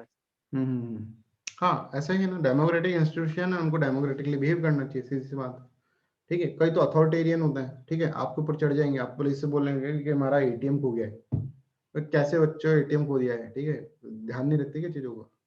या फिर आप कह दो मेरे पैसे चोरी हो गए, तो तुम्हारी कोई गलती होगी, ऐसे चले जाते हैं। कभी विक्टिम बना देते हैं आपको, दैट इज अथॉरिटेरियन, ठीक है। अपनी वैल्यू सिस्टम इम्पोज कर रहे हैं। कभी जैसे ये तो बहुत होता है कि कभी ईव टीजिंग के केस होता है, लड़की जाती है तो लड़की को ही ऐसे देखा जाता है, उसको ऐसा देखा जाता है कि उसकी गलती है। उनका जो पैट्रियार्की माइंडसेट है उसको इम्पोज करने की कोशिश की जाती है। तो ये सब वर्क कल्चर के अंदर आ रहा है ना, ये सब चीजें वर्क कल्चर के अंदर आती है। Parenting is playing an important role in this, ठीक है। तो शक्ति सिंह, अपैथी है ना, अपैथी क्या होता है? अपैथी का मतलब किसी के समय, देखो तीन चीज होती है, एक होती है सिंपैथी, और एक होती है एम्पैथी, और एक होता है अपैथी। ये तीन चीजें, ठीक है, इनको हम डिटेल में पढ़ेंगे, बट अभी फॉर ए टाइमिंग आपको बताते हैं। सिंपैथी क्या है कि मान लो कि एक ऐसा एक एग्जांपल देते हैं, उससे पूरा क्लियर हो जाएगा। एक तुम्हारा फ्रेंड है, ठीक है, ठीक है, वो आईएएस का एग्जामिनेशन दे रहा है, और तुम हो, तुमको आईएएस से कोई मतलब नहीं है, ठीक है, आईएएस के एग्जामिनेशन से कोई मतलब नहीं है, ठीक है। तो तुम्हारा फ्रेंड है वो फेल हो गया। अब जब तुम उसको बोल रहे हो ना, जब उसको सांत्वना दे रहे हो, तो वो सिंपैथी है कि तुम उसका दर्द नहीं समझ रहे हो, बट फिर भी तुम उसको सांत्वना दे रहे हो, दैट इज सिंपैथेटिक एटीट्यूड। एक है कि तुम भी आईएएस के एग्जाम दे रहे हो, तुम्हारा फ्रेंड भी दे रहे हो, दोनों फेल हो गए, ये है एम्पैथेटिक। अब तुम्हें पता चल रहा है उसका दर्द क्या है, एम्पैथेटिक। अब तुम दोनों एक दूसरे को जब कर रहे हैं, कंसोल कर रहे हैं, ठीक है, तो इसमें एम्पैथी है, you know what he is feeling. एक है ना, एक लाइन है एक सॉन्ग के अंदर, कोई समझे ना पीर पराई, कि पीर का मतलब होता है पीड़ा, पराई का मतलब दूसरी, दूसरी की पीड़ा कोई समझ नहीं सकता है, ये नहीं समझ पाएगा, इसको नहीं पता चलेगा कि भाई क्या मेरी पीड़ा, मेरे पे क्या गुजर रहा है। I can not tell you, ठीक है, पर ये फिर भी कंसोल कर रहा है। एम्पैथी के अंदर क्या है, समझ गया भाई, तेरे साथ जो हुआ है ना वही मेरे साथ घटा है, मैं भी फील तू भी फील, अब दोनों एक दूसरे को कंसोल कर रहे हैं, दैट इज एम्पैथेटिक। कि when you are in the feeling of others, ठीक है, कि जब मान लीजिए किसी के पेरेंट की डेथ हो जाता है, आप उसको एम्पैथेटिक का मतलब क्या है कि आप बिल्कुल उसको फील करके, उसको वही सिचुएशन को फील करके उसको कंसोल कर रहे हैं या फिर उससे बात कर रहे हैं, you are empathetic towards him. Sympathy का मतलब क्या है, सिंपैथी का मतलब क्या है, बार बार से सांत्वना देता ना, कोई नहीं, जो होगा ठीक ही हुआ है, कोई दिक्कत नहीं है, ठीक है, ये तो सबको ही जाना होता है, ये वाला जो एटीट्यूड होता है that is empathetic, that is sympathetic. Apathy का मतलब तुम्हें कुछ पड़ा ही नहीं है, वो बोल रहा है कि यार, आपका फ्रेंड बोल रहा है कि भाई मैं ये इसमें फेल हो गया, अरे इट्स ओके ना यार, चल ना कहीं घूमने चलते हैं, एपैथी है। अरे भाई सांत्वना तो, सिंपैथी तो दिखा दे कम से कम, सुनी नहीं, नेग्लेक्ट ही कर रहे हो, that is apathetic. I hope this is clear. Rishabh, you want to ask something? Rishabh sir पूछना नहीं था सर, आज मेरे साथ ही हुआ था ऐसा। एक्चुअली आज अलॉटमेंट डेट था आईपीओ का, तो एक्चुअली मेरे फ्रेंड का लगा था, उसको मिला था 2 बेड मिला था, मेरे को एक भी नहीं लगा, तो वो मुझसे बोल रहा था कि कोई बात नहीं, नेक्स्ट टाइम लग जाएगा। तो सर इसको एम्पैथी बोलेंगे, कंपैशन बोलेंगे? कंपैशन तो है ही नहीं इसके अंदर कहीं, बट सर एम्पैथी, जैसे कि सिंपैथी। सर मतलब उसको फील तो, अगर जैसे कि अब बाद में अगर उसने पहले कभी अप्लाई किया हो तो उसको नहीं लगा हो, तो उसको एम्पैथी या फील फिर तो सिंपैथी होगा, कंपैशन कहां से आ रहा है वर्ड? कंपैशन से तब जैसे कि अगर दोनों का नहीं लगा होता तो अगर कंपैशन होता ना फिर। नहीं, एम्पैथेटिक होता है, दैट इज एम्पैथी। ये देखो एम्पैथी लिख रखा है, ठीक है sir. Compassion is different thing. Okay. Compassion मतलब क्या होता है, तुम किसी चीज का कोई पैशन है तुम्हारे अंदर, ठीक है, जैसे आईएएस बनने का पैशन है, और उसको तुम एक्शन कंपोनेंट उसके अंदर इन्वॉल्व कर रहे हो, then it is known as compassionate. Compassionate हो तुम बहुत उसको, वो जो तुम बोल रहे हो ना वो एम्पैथी है, दोनों का नहीं लगा है तो एम्पैथी है उसका, ओके सर। है ना। तो वर्ड्स का बिल्कुल ध्यान रखो, कहीं पर कुछ भी यूज नहीं करना होता। चल।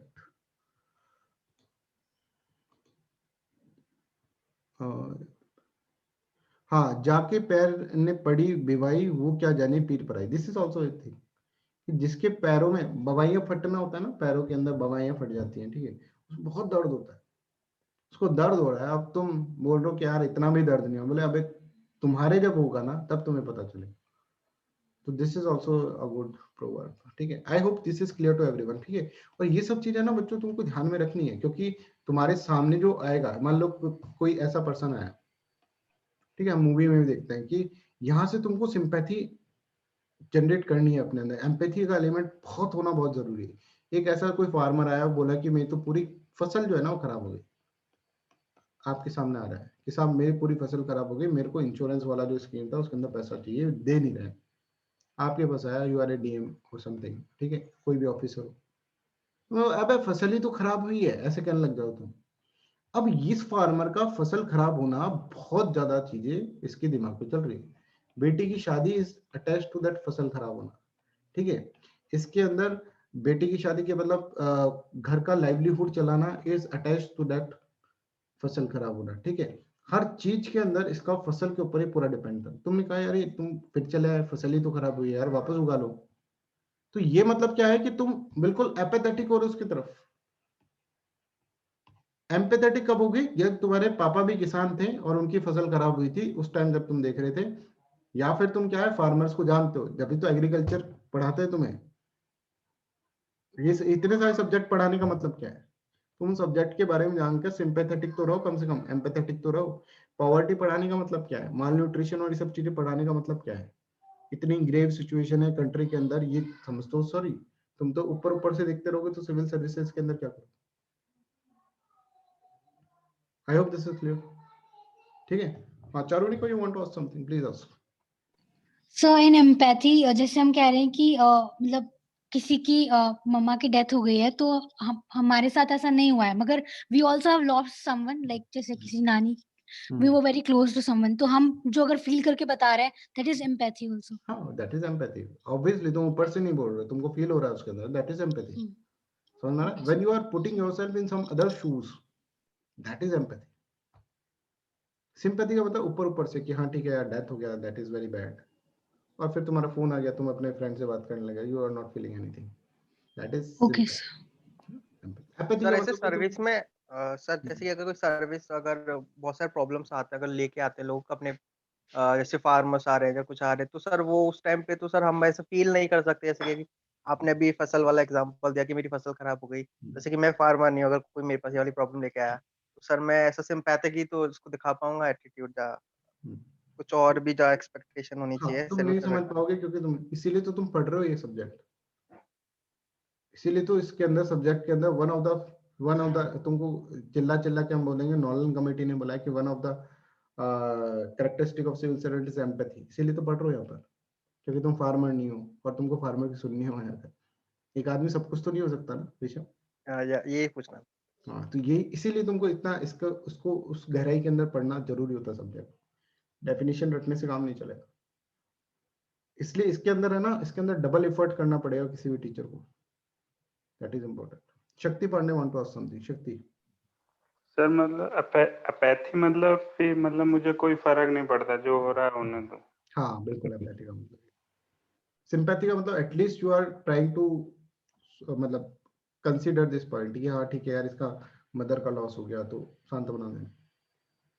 एम्पैथी का मतलब पढ़ाई नहीं है कि मदर का डेथ हो गया, इट्स ओके ना यार, ऐसे बोल दिया तुमने, दैट इज एम्पैथी। मतलब तुम्हारे अंदर से आ ही नहीं रहा कुछ उसके अंदर कि मदर का डेथ भी कुछ एक इम्पोर्टेंट चीज है, इसको एम्पैथी बोलते हैं।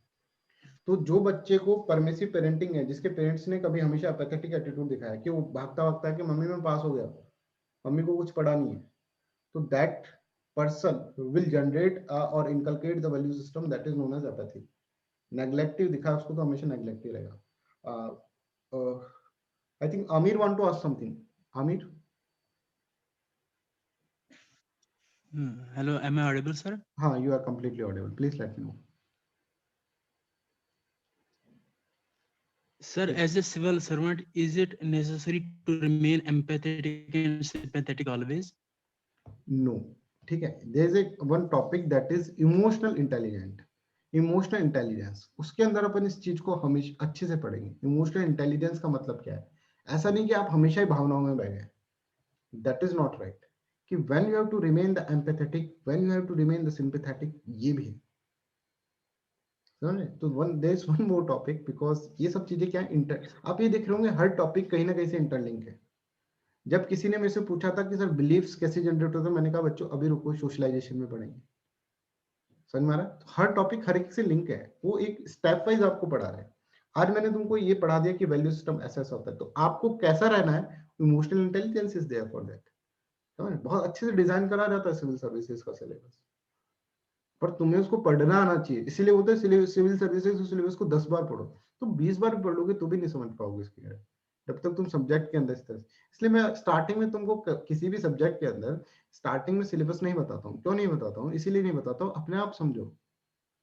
सेल्फ एनालिसिस को जब सब्जेक्ट पढ़ते जाओगे ना, उसमें आती जाएंगी चीजें, जैसे अभी तुम पूछ रहे हो emotional intelligence is there for this. किसी ने पूछा था इंटेग्रिटी के बारे में, इंटेग्रिटी का पूरा टॉपिक है अपने पास आधे हाफ एन आवर का, तो वो सब चीजें लिंक होता रहेगा पीछे पीछे जाते। समझ गए? Amit, give me some time, I will let you know what is that, right, how you have to behave. अभी तक हम ये नहीं पढ़ रहे, हम ये समझ रहे हैं कि हम अभी तक हम ये नहीं कह रहे हैं कि सिविल सर्वेंट को कैसे बिहेव करना चाहिए। अभी हम ये समझ रहे हैं कि एक पर्सन कैसा बनता है।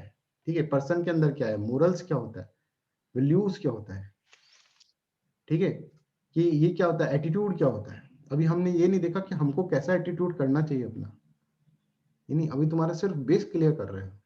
जिस दिन तुमको बताएंगे what are the foundational values of civil servant, फिर तुम्हें समझ में आएगा अच्छा ये करना है हमें। अच्छा, ये अभी तुमको ये बता रहे हैं ये चीजें होती है, ये चीजें कैसे डेवलप होती है, साइकोलॉजी पढ़ा रहे हैं। ठीक है, क्योंकि देखो ये सब बातें बहुत इंपॉर्टेंट होती है। पढ़ना इस कि आपने जाकर पढ़ लिया, सिलेबस कर लिया और ये कर लिया, ये इंपॉर्टेंट नहीं। What is important is that कि आप अंडरस्टैंड कर रहे हो चीजों को। ठीक है, कि हाँ इसके बाद ये आ रहा है, और स्टेप वाइज चल रहा है अपन। आप देखे होंगे कि अपन स्टेप वाइज चल रहे हैं। अगर आप देखोगे किसी और सब्जेक्ट के जो इथिक्स को पढ़ा रहे हैं, फर्स्ट चैप्टर ये पढ़ाता है, सेकंड इमोशनल इंटेलिजेंस पढ़ा देंगे, थर्ड कुछ और पढ़ा देंगे, फोर्थ कुछ और पढ़ा देंगे, समझ ही नहीं पाओगे, इंटरकनेक्टिविटी नहीं कर पाओगे। और यहाँ पर आपके जैसे नॉलेज आ रही है ना, वो स्टेप वाइज आ रही है। पहले ये चीज पढ़ी, फिर ये पढ़ी, फिर ये पढ़ी, फिर ये पढ़ी, तो सब कुछ आपको समझ में आ जाएगा। Don't you worry about that. ठीक है, पर मैं again I am saying, every time I am saying in my class, you have to ask the question. कभी भी क्वेश्चन को दबाकर मत रहो। अब आमिर ने क्वेश्चन पूछ लिया ना, he will be very cautious कि इसका आंसर मेरे को इमोशनल इंटेलिजेंस में मिला है कि नहीं मिला। जैसे कल किसी ने, हिमांशु ने पूछा था आई थिंक क्वेश्चन कि सर बिलीफ, अब उसको लग रहा है हाँ ये आ गया यहाँ पे, और ये जो चीज होगा ना ये आपके दिमाग में बैठा रहेगा। फिर आप नहीं बोलोगे। मैं क्यों बोल रहा हूँ आपको क्लास में पूछो questions, because of this reason only. इससे तुम्हारी तुम्हारी जो होगी ना तकलीफ उसको दूर होगी, ठीक है। वो दूर होने का मतलब रिवीजन कम करना पड़ेगा। चलिए आगे चलते हैं अपन आगे इसके अंदर। तो I hope this is clear to. Democratic हमने पढ़ लिया है, और फिर हमने परमिसिव पेरेंट्स भी पढ़ लिए। Permissive parents is also neglect, apathy and non involvement. अब जैसे काजल ने जो पूछा था वो हम देखते हैं इसके अंदर। फिर हम देखेंगे माँ का रोल क्या होता है एक वैल्यू इनकलकेशन के अंदर, वो भी हम देखेंगे। देखिए काजल ने ऐसे पूछा था कि सर इन दोनों के बीच में क्या है। देखो एक है एक्सट्रीम डेमोक्रेटिक, एक एक्सट्रीम है बच्चों परमिसिव। इन दोनों के बीच में है मध्यम मार्ग, दैट इज डेमोक्रेटिक। सॉरी ये अथॉरिटेरियन है, सॉरी ये है डेमोक्रेटिक, ये मध्यम मार्ग है। यहां पर अपन ने मध्यम मार्ग यहां पे लगा दिया, ठीक है। This is how you have to understand the things, right. तो यहाँ पर ये क्या है, यहाँ पर इनको सब कुछ, इनको मतलब है पूरा अपने चाइल्ड से इतना कि उसको जीने तक नहीं देने। सांस लेता है तो पेरेंट्स से पूछ के ले रहा है सांस, ठीक है। यहाँ पर कुछ नहीं पड़ी भाई, तुम कुछ भी करो, कुछ भी करो अपनी लाइफ के अंदर, ठीक है, जिंदा रहना बस, दैट इज परमिसिव। यहाँ पर क्या है, democratic system is too democratic, कि बच्चा क्या कर रहा है वो भी देख रहे हैं। बच्चे को ऐसा भी नहीं फील लगे कि यार मैं तो बिल्कुल, पेरेंट्स मेरे ऊपर इम्पोज कर रहे हैं। वो कुछ अच्छी चीज कर रहा है तो उसको अडॉप्ट भी कर रहे हैं। Parents are adoptive also, they are adopting the value of the child also. तो बच्चा बोल रहा है कि पापा सिगरेट नहीं पीनी चाहिए, तो बोल रहे हाँ यार सही बात है, give me 1 week I will leave it.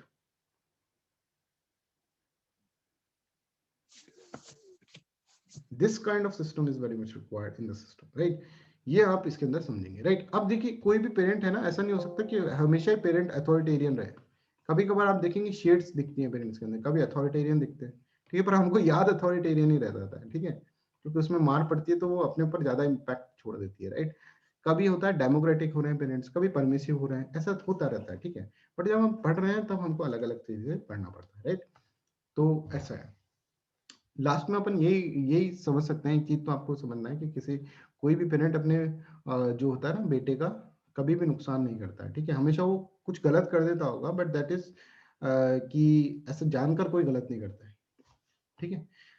अब next important is role played by the mother, कि माँ का क्या रोल होता है, ठीक है। माँ जो शब्द है इसका क्या रोल है, ठीक है, माँ का क्या रोल है हमारी लाइफ के अंदर, ये हम इसके अंदर पढ़ने वाले हैं, राइट।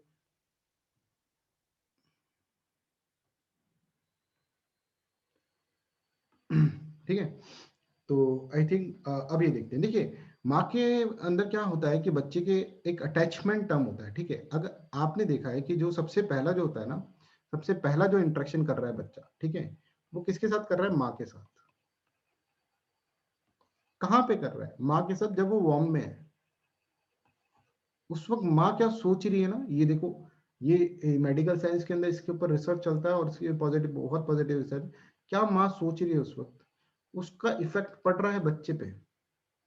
समझ में आता है। माँ टेंशन में है तो बच्चा भी टेंशन में रहेगा, ठीक है। माँ अगर ढंग से नहीं है, अगर न्यूट्रिशियस नहीं है, तो बच्चे के अंदर भी न्यूट्रिशन की कमी होगी।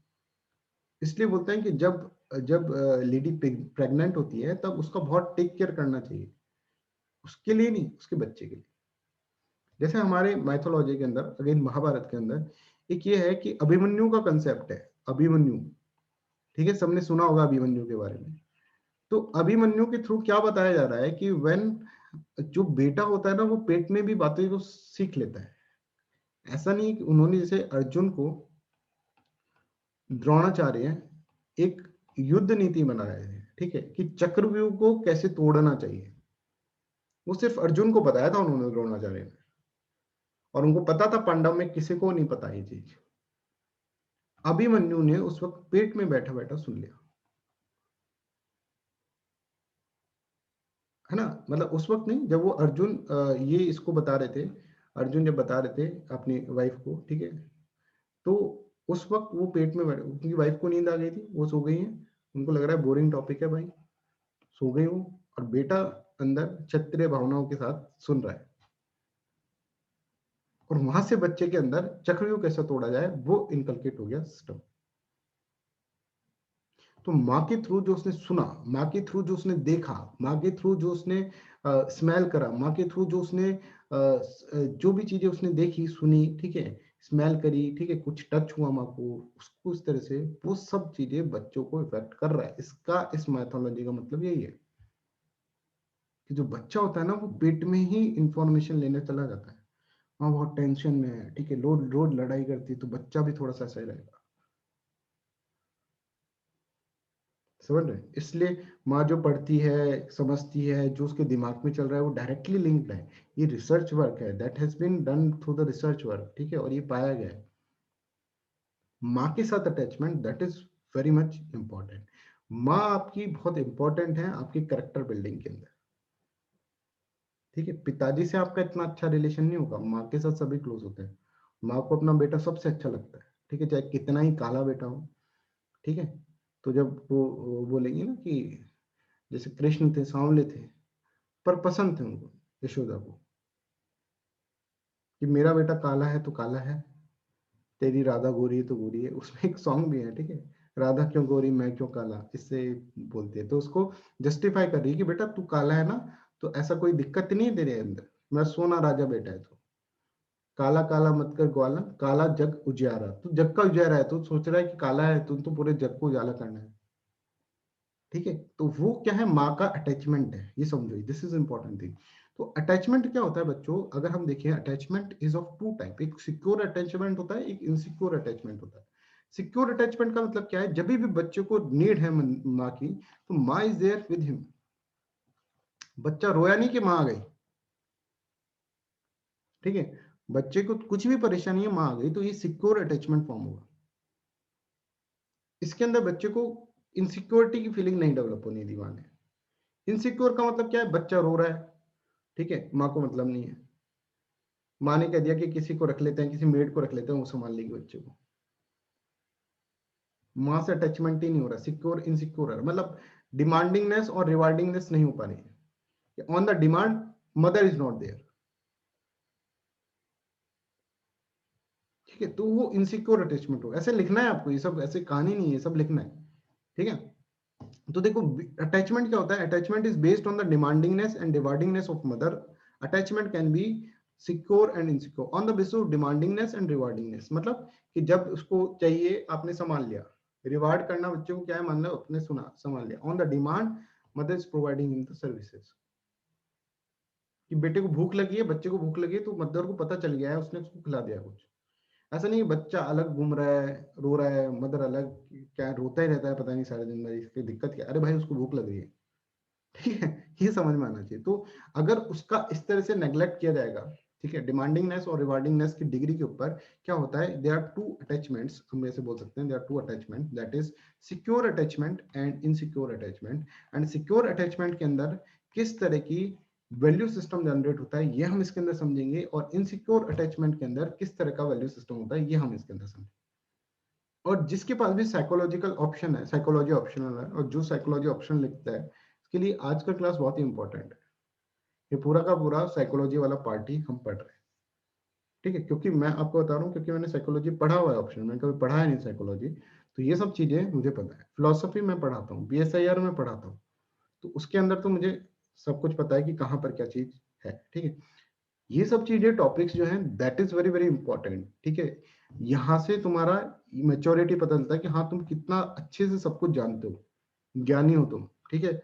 वो सब चीजें तुम्हें पता है, हर चीज का तुम्हारे पास रीजन है। अरे तू ऐसा है, पता है क्यों है, देख तेरे मम्मी पापा ऐसे होते हैं, बोले यार तेरे को सब पता है। वो साइकोलॉजी पढ़ रहे हो तुम, साइकोलॉजिस्ट होता है, मेंटलिस्ट जिसको बोलते हैं, ठीक है। तो देखो अगर सिक्योर्ड, अगर रोल प्लेड बाय मदर वो है सिक्योर अटैचमेंट है, ठीक है, तो क्या होगा, warm relationship between mother and child, mother और चाइल्ड के बीच में बहुत अच्छी रिलेशनशिप होगी। When mothering is consistent, mothering consistent है कि जब रोया तब मम्मी आ गई है, ऐसा नहीं कि आधा घंटा रोया तब मम्मी ने सोचा चलो आप संभाल लेते हैं, अब थक गया होगा अब सो जाएगा, ठीक है। And mother present herself as a role model to the child. यहाँ पे अंदर चाइल्ड और मदर के बीच में ट्रस्ट और म्यूचुअलिटी का रिलेशन, म्यूचुअलिटी, ट्रस्ट, पता है माँ हमेशा खड़ी है पीछे, माँ हमेशा साथ देगी, ठीक है। सिक्योर अटैचमेंट के अंदर ये सारी चीजें होंगी, एम्पैथी, ठीक है, टोलरेंस, ठीक है, आप टोलरेट कर रहे हैं अपने आप को, टोलरेंस कर रहे हैं, आपको बहुत कोई समस्या हो रही है तो पता है कि हाँ ठीक है, there is someone behind us, patience, partiality, ठीक है, सॉरी इम्पार्शियलिटी, कोऑपरेटिव, ये सब चीजें इसके अंदर आएंगी, ठीक है, दिस इज इम्पार्शियलिटी, है ना। तो ये सब चीजें सिक्योर अटैचमेंट से आ रही है बच्चों। वहीं अगर अटैचमेंट मान लीजिए इनसिक्योर है, ठीक है, इनसिक्योर अटैचमेंट का मतलब क्या है, फ्रीक्वेंट सेपरेशंस, मतलब कि माँ कभी आ रही है कभी नहीं आ रही है, ठीक है, कभी संभाल रही है कभी नहीं संभाल रही है, इनकंसिस्टेंट बिहेवियर ऑफ मदर, ये इनसिक्योर अटैचमेंट है, ठीक है। और mother's tendency to interact when the child with child when she needs the child, जब उसको हो रहा है कि चलो बच्चे के साथ थोड़ा खेल लेते हैं, चाइल्ड को जब चाहिए, जब चाइल्ड आधा घंटा रो लिया तब तक मदर नहीं आई है, बट जब उसको लग रहा है कि यार बोर हो रहे हैं चलो चाइल्ड के साथ ही खेल ले, when she needs the child rather than when child needs her, यहां से क्या होगा, इनसिक्योर अटैचमेंट है। और यहां इस इनसिक्योर अटैचमेंट से क्या होगा, ये सब वैल्यू सिस्टम डेवलप होगा। बिल्कुल टू द पॉइंट चीजें पढ़ा रहे हैं आपको, ठीक है, कोई इधर उधर की बातें नहीं कर रहे हैं, ये जो आपको लिखना है एग्जाम के अंदर, इससे भाई ये हो गया, इस डेमोक्रेटिक पेरेंट से ये हो गया, अथॉरिटेटिव पेरेंट से ये हो गया, परमिसिव पेरेंट से ये हो गया, तो हमको क्या करना चाहिए, डेमोक्रेटिक पेरेंट्स को करना चाहिए। मदर का रोल अगर देखें, मदर के अंदर दो तरह के अटैचमेंट होंगे, तो सिक्योर अटैचमेंट या इनसिक्योर अटैचमेंट। सिक्योर अटैचमेंट से ये बन गया बच्चा, इनसिक्योर अटैचमेंट से ये बन गया, क्या बन गया, absence of bold and confident behaviour, behaviour नहीं रहेगा बोल्ड और कॉन्फिडेंट। अब यहाँ पे वर्क कल्चर के अंदर इफेक्ट पड़ेगा, तुम सिविल सर्वेंट ऐसे हो, तुम ऐसे हो, तुम पास कर गए इस एग्जामिनेशन, पर तुम्हें हमेशा इनसिक्योर अटैचमेंट मिला है, माँ का प्यार नहीं मिला है, ऐसे बोलते हैं ना, तो उससे क्या होगा, तुम कॉन्फिडेंट नहीं हो पाओगे, बोल्ड और कॉन्फिडेंट नहीं हो पाओगे। लैक ऑफ ट्रस्ट, हमेशा ट्रस्ट कम रहेगा आपकी फैमिली के अंदर या फिर आपके घर के अंदर या फिर फ्रेंड्स के अंदर। कोई ऐसा बच्चा होगा हर एक बार ट्रस्ट करता हुआ, ट्रस्ट मतलब ट्रस्ट नहीं करता है किसी पे भी, बहुत ही रोतलू टाइप का, सेल्फ बिलीफ पे नहीं है उसके अंदर, ठीक है। कोई भी होगा, पूछना उसकी मम्मी का कैसा रिलेशन है उसके साथ, या फिर घर पे कैसा रिलेशन, हो सकता है नहीं हो, ऐसा नहीं कि भाई 100% ऐसा ही होगा, हो सकता है उसको याद भी ना हो कब उसने इस तरह की चीजें करी हो, राइट। बट नॉर्मली क्या होता है, अगर हम जनरली मेटा स्टडी अगर देखें, उसके अंदर मेटा केस स्टडी देखें, तो उसके अंदर ऐसा ही चीज आता है। हाँ, working women face the problem, बिल्कुल सही है अनुषा, ठीक है। हाँ, तो how to handle this is that कि वर्क इज इम्पोर्टेंट और वो your child is important, that matters, इसीलिए तो मैटरनिटी लीव्स हैं, ठीक है, इसीलिए हम बोलते हैं कि पैटर्निटी लीव्स भी होनी चाहिए, वो सब चीजें हैं, राइट। तो उसके अंदर उसके बाद भी बच्चे को जरूरत पड़ती है माँ की, दैट इज द थिंग, ठीक है। अब ये होता है, इसके अंदर क्या करें, ये चीजें होती है, तो हम तो अभी ये पढ़ रहे हैं कि किस तरह का आपका क्या होना चाहिए, किस तरह का सिस्टम होना चाहिए, राइट। चलिए, तो absence of bold and confident behaviour, ठीक है, लैक ऑफ ट्रस्ट ये डेवलप होगा, lack of self belief, cooperative behaviours, ठीक है, ये नहीं होगा, कोऑपरेटिव बिहेवियर नहीं होगा इसके अंदर, ठीक है, lack of cooperative behaviour, lack of self belief, lack of cooperative behaviour, है ना, ये दोनों एक ही पॉइंट है, राइट। पुअर अचीवमेंट ओरिएंटेशन, ठीक है, हाई डिपेंडेंसी, डिपेंडेंसी बहुत ज्यादा है, ये सब चीज क्या है, ये सब insecure attachment. I hope this is clear to everyone, है ना, आज सब समझ रहे होंगे, भावना समझ रहे होंगे कि क्या हम इसके अंदर पढ़ा रहे हैं, ठीक है। अब next is schooling, schooling is next social agent, ठीक है, जो एजेंसी है social agency, that is schooling, ठीक है। तो इसके अंदर क्या हम क्या करते हैं, हम इसके अंदर एक एग्जांपल ले लेते हैं, ठीक है, फिर हम इसको स्कूलिंग को कल पढ़ेंगे, ठीक है। एक एग्जांपल लेते हैं महात्मा गांधी का, ठीक है। तो ये स्टोरी सबने पढ़ रही होगी, और महात्मा गांधी के एक्सपेरिमेंट विद ट्रूथ के अंदर भी ये स्टोरी दे रखी है ना। तो एक क्या होता है, एक बार क्या होता है कि इंस्पेक्शन करने के लिए एक टीचर आया हुआ, देखो ये इंस्पेक्शन करने के लिए एक टीचर आया हुआ है, ठीक है। महात्मा गांधी क्या है, महात्मा गांधी यहाँ पर बैठे हैं, मान लीजिए he is the Mahatma Gandhi, है ना। अब इनसे इसने बोला, टीचर ने बोला 5 स्पेलिंग दी उनको कि 5 स्पेलिंग्स लिखो, ठीक है। इनको कैटल की स्पेलिंग नहीं लिखनी आ रही, ठीक है, तो केटली जो है वो लिख नहीं पा रहे, राइट। तो इनके टीचर ने, यहाँ पे जो मास्टर जी खड़े हैं, मास्टर साहब, ठीक है, इन्होंने बोला कि भाई ये होती है 5वीं स्पेलिंग, इन्होंने इसको बता दी, पर गांधी ने नहीं लिखी। अब जब ये इंस्पेक्टर चला गया तो गांधी को इन्होंने डांटा कि भाई क्यों नहीं लिखी, और उसके ऊपर सबने मजाक उड़ाया, ठीक है। After the inspector left the teacher scolded him, I told you to copy from your neighbour, कि नेबर से कहा था उसका सही है, उसका लिख ले, 4 तो तूने ठीक लिखी, उसका लिख ले, पर तूने नहीं लिखी, इतना भी नहीं कर पाया तू, सब हंसे उस पर, गांधी पे। तो अगर ऐसा टीचर होगा तो फिर क्या होगा, फिर तो कोई वैल्यू सिस्टम आपका डेवलप होना बहुत ही मुश्किल है, ठीक है, जो आपको खुद ही समझा रहा है कि भाई इस तरह का तुम करो, ठीक है। I hope this is clear to everyone, ठीक है। तो इस तरह से अब इंपॉर्टेंट क्या होता है एजुकेशन इंस्टीट्यूशन का, यहाँ पर हम कुछ न्यू एजुकेशन पॉलिसी के पॉइंट्स भी अपन लेंगे इसके अंदर, ठीक है। फिर हम आगे पढ़ेंगे कि एजेंट ऑफ सोशलाइजेशन के अंदर टीचर्स का क्या रोल होता है। फिर हम ये पढ़ेंगे टीचर्स के बाद एक एक्सपेरिमेंट पढ़ेंगे, मार्च मेलो एक्सपेरिमेंट, ठीक है।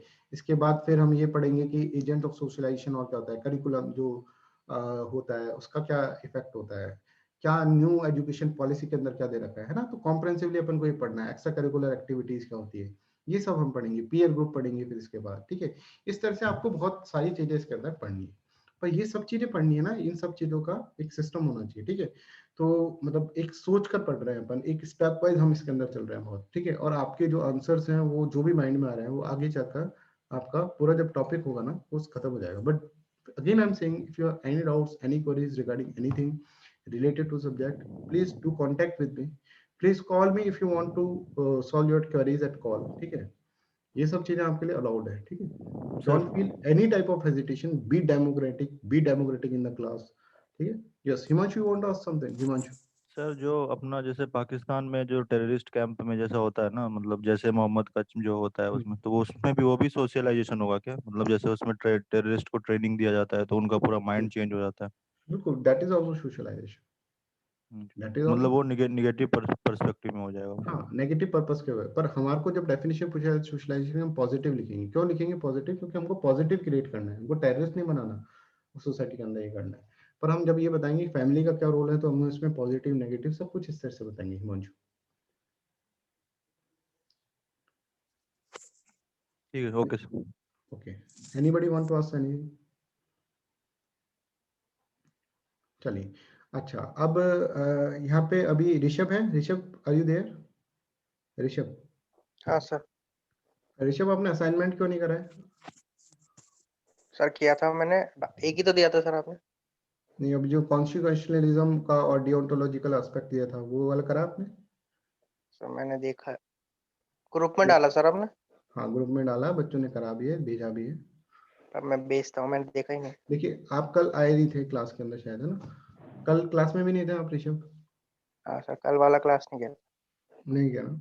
तो either you should be there in the class और मत करो ज्वाइन ऋषभ। अगर तुमने आंसर राइटिंग के लिए करा था, अपनी बात हुई थी, तुमने कहा था सर मेरे को आंसर राइटिंग करना है, और फिर तुम आंसर राइटिंग नहीं कर रहे हो, सर भेजता है, आज भेजता है है ना? अगले बार से इसलिए बोल रहे हैं ऋषभ, देखो तुम्हारे लिए लॉस है, सब स्टूडेंट्स को समझा रहे हैं, एक एग्जाम्पल दे रहे हैं आप सबको कि आपको अगले दिन से क्लास में नहीं बैठने दिया जाएगा, प्लीज। ये आप लोगों के बेनिफिट के लिए है भाई, इससे मेरे को कोई ऐसा, मैं अपने आप का कोई एटीट्यूड नहीं दिखा रहा हूँ आप लोगों को। समझ में आ रहा है ऋषभ? क्या सर? ठीक है, तो नेक्स्ट टाइम से मेरे को ऐसा नहीं मिलना चाहिए, कोई भी बच्चा ऐसा नहीं होना चाहिए जो कि नहीं करे। दिस इज अ, मतलब रिवार्ड एंड पनिशमेंट थ्योरी समझ लो, कुछ भी समझ लो, मेरा नेचर समझ लो आप, पर आप लिख दो आंसर, मेरे को बुरा मान लो पर आप लिखो आंसर, ठीक है। असाइनमेंट में पिन कर दूंगा, ठीक है, ओके, ठीक है, ये मैं कर दूंगा, राइट? हाँ Shivani, okay. So that's all for today's class. Thank you so much for listening me. Bye bye and take care and have a nice day. Amir, do you want to ask something? And होने से पहले Amir. Am I audible, sir? हाँ, you are audible. Amir, please. Sir, do you think that partial authoritarian I'm sorry. is necessary for a child? Partial authoritarian. Partial authoritarian, yes, it is very much. Not completely authoritarian, but partial authoritarian. हाँ बिल्कुल, ये बिल्कुल चाहिए कि बच्चों की गलती पे अगर जो नहीं डेमोक्रेटिक, yes, आपको democratic is partial democratic- authoritarian only. Democratic parenting is partial authoritarian, वो कर तो रहे ना, बच्चों का ऐसा छोड़ तो नहीं दे रहे, पार्शियल अथॉरिटेरियन है ही वो। डेमोक्रेटिक वाले वो बात नहीं कर रहे हैं बच्चे जब गलत काम कर रहे हैं, या फिर बच्चा कुछ गलत कर रहा है तो वो उसको पनिशमेंट भी दे रहे हैं, फिजिकल पनिशमेंट भी दे रहे हैं। अथॉरिटेरियन तो है वो, इम्पोज तो कर रहे हैं थोड़ी बहुत, पर एक लिमिट के अंदर कर रहे हैं, एक दायरे में कर रहे हैं। ऐसा नहीं कि बच्चे की नहीं सुने। Authoritarian 100% authoritarian. आमिर,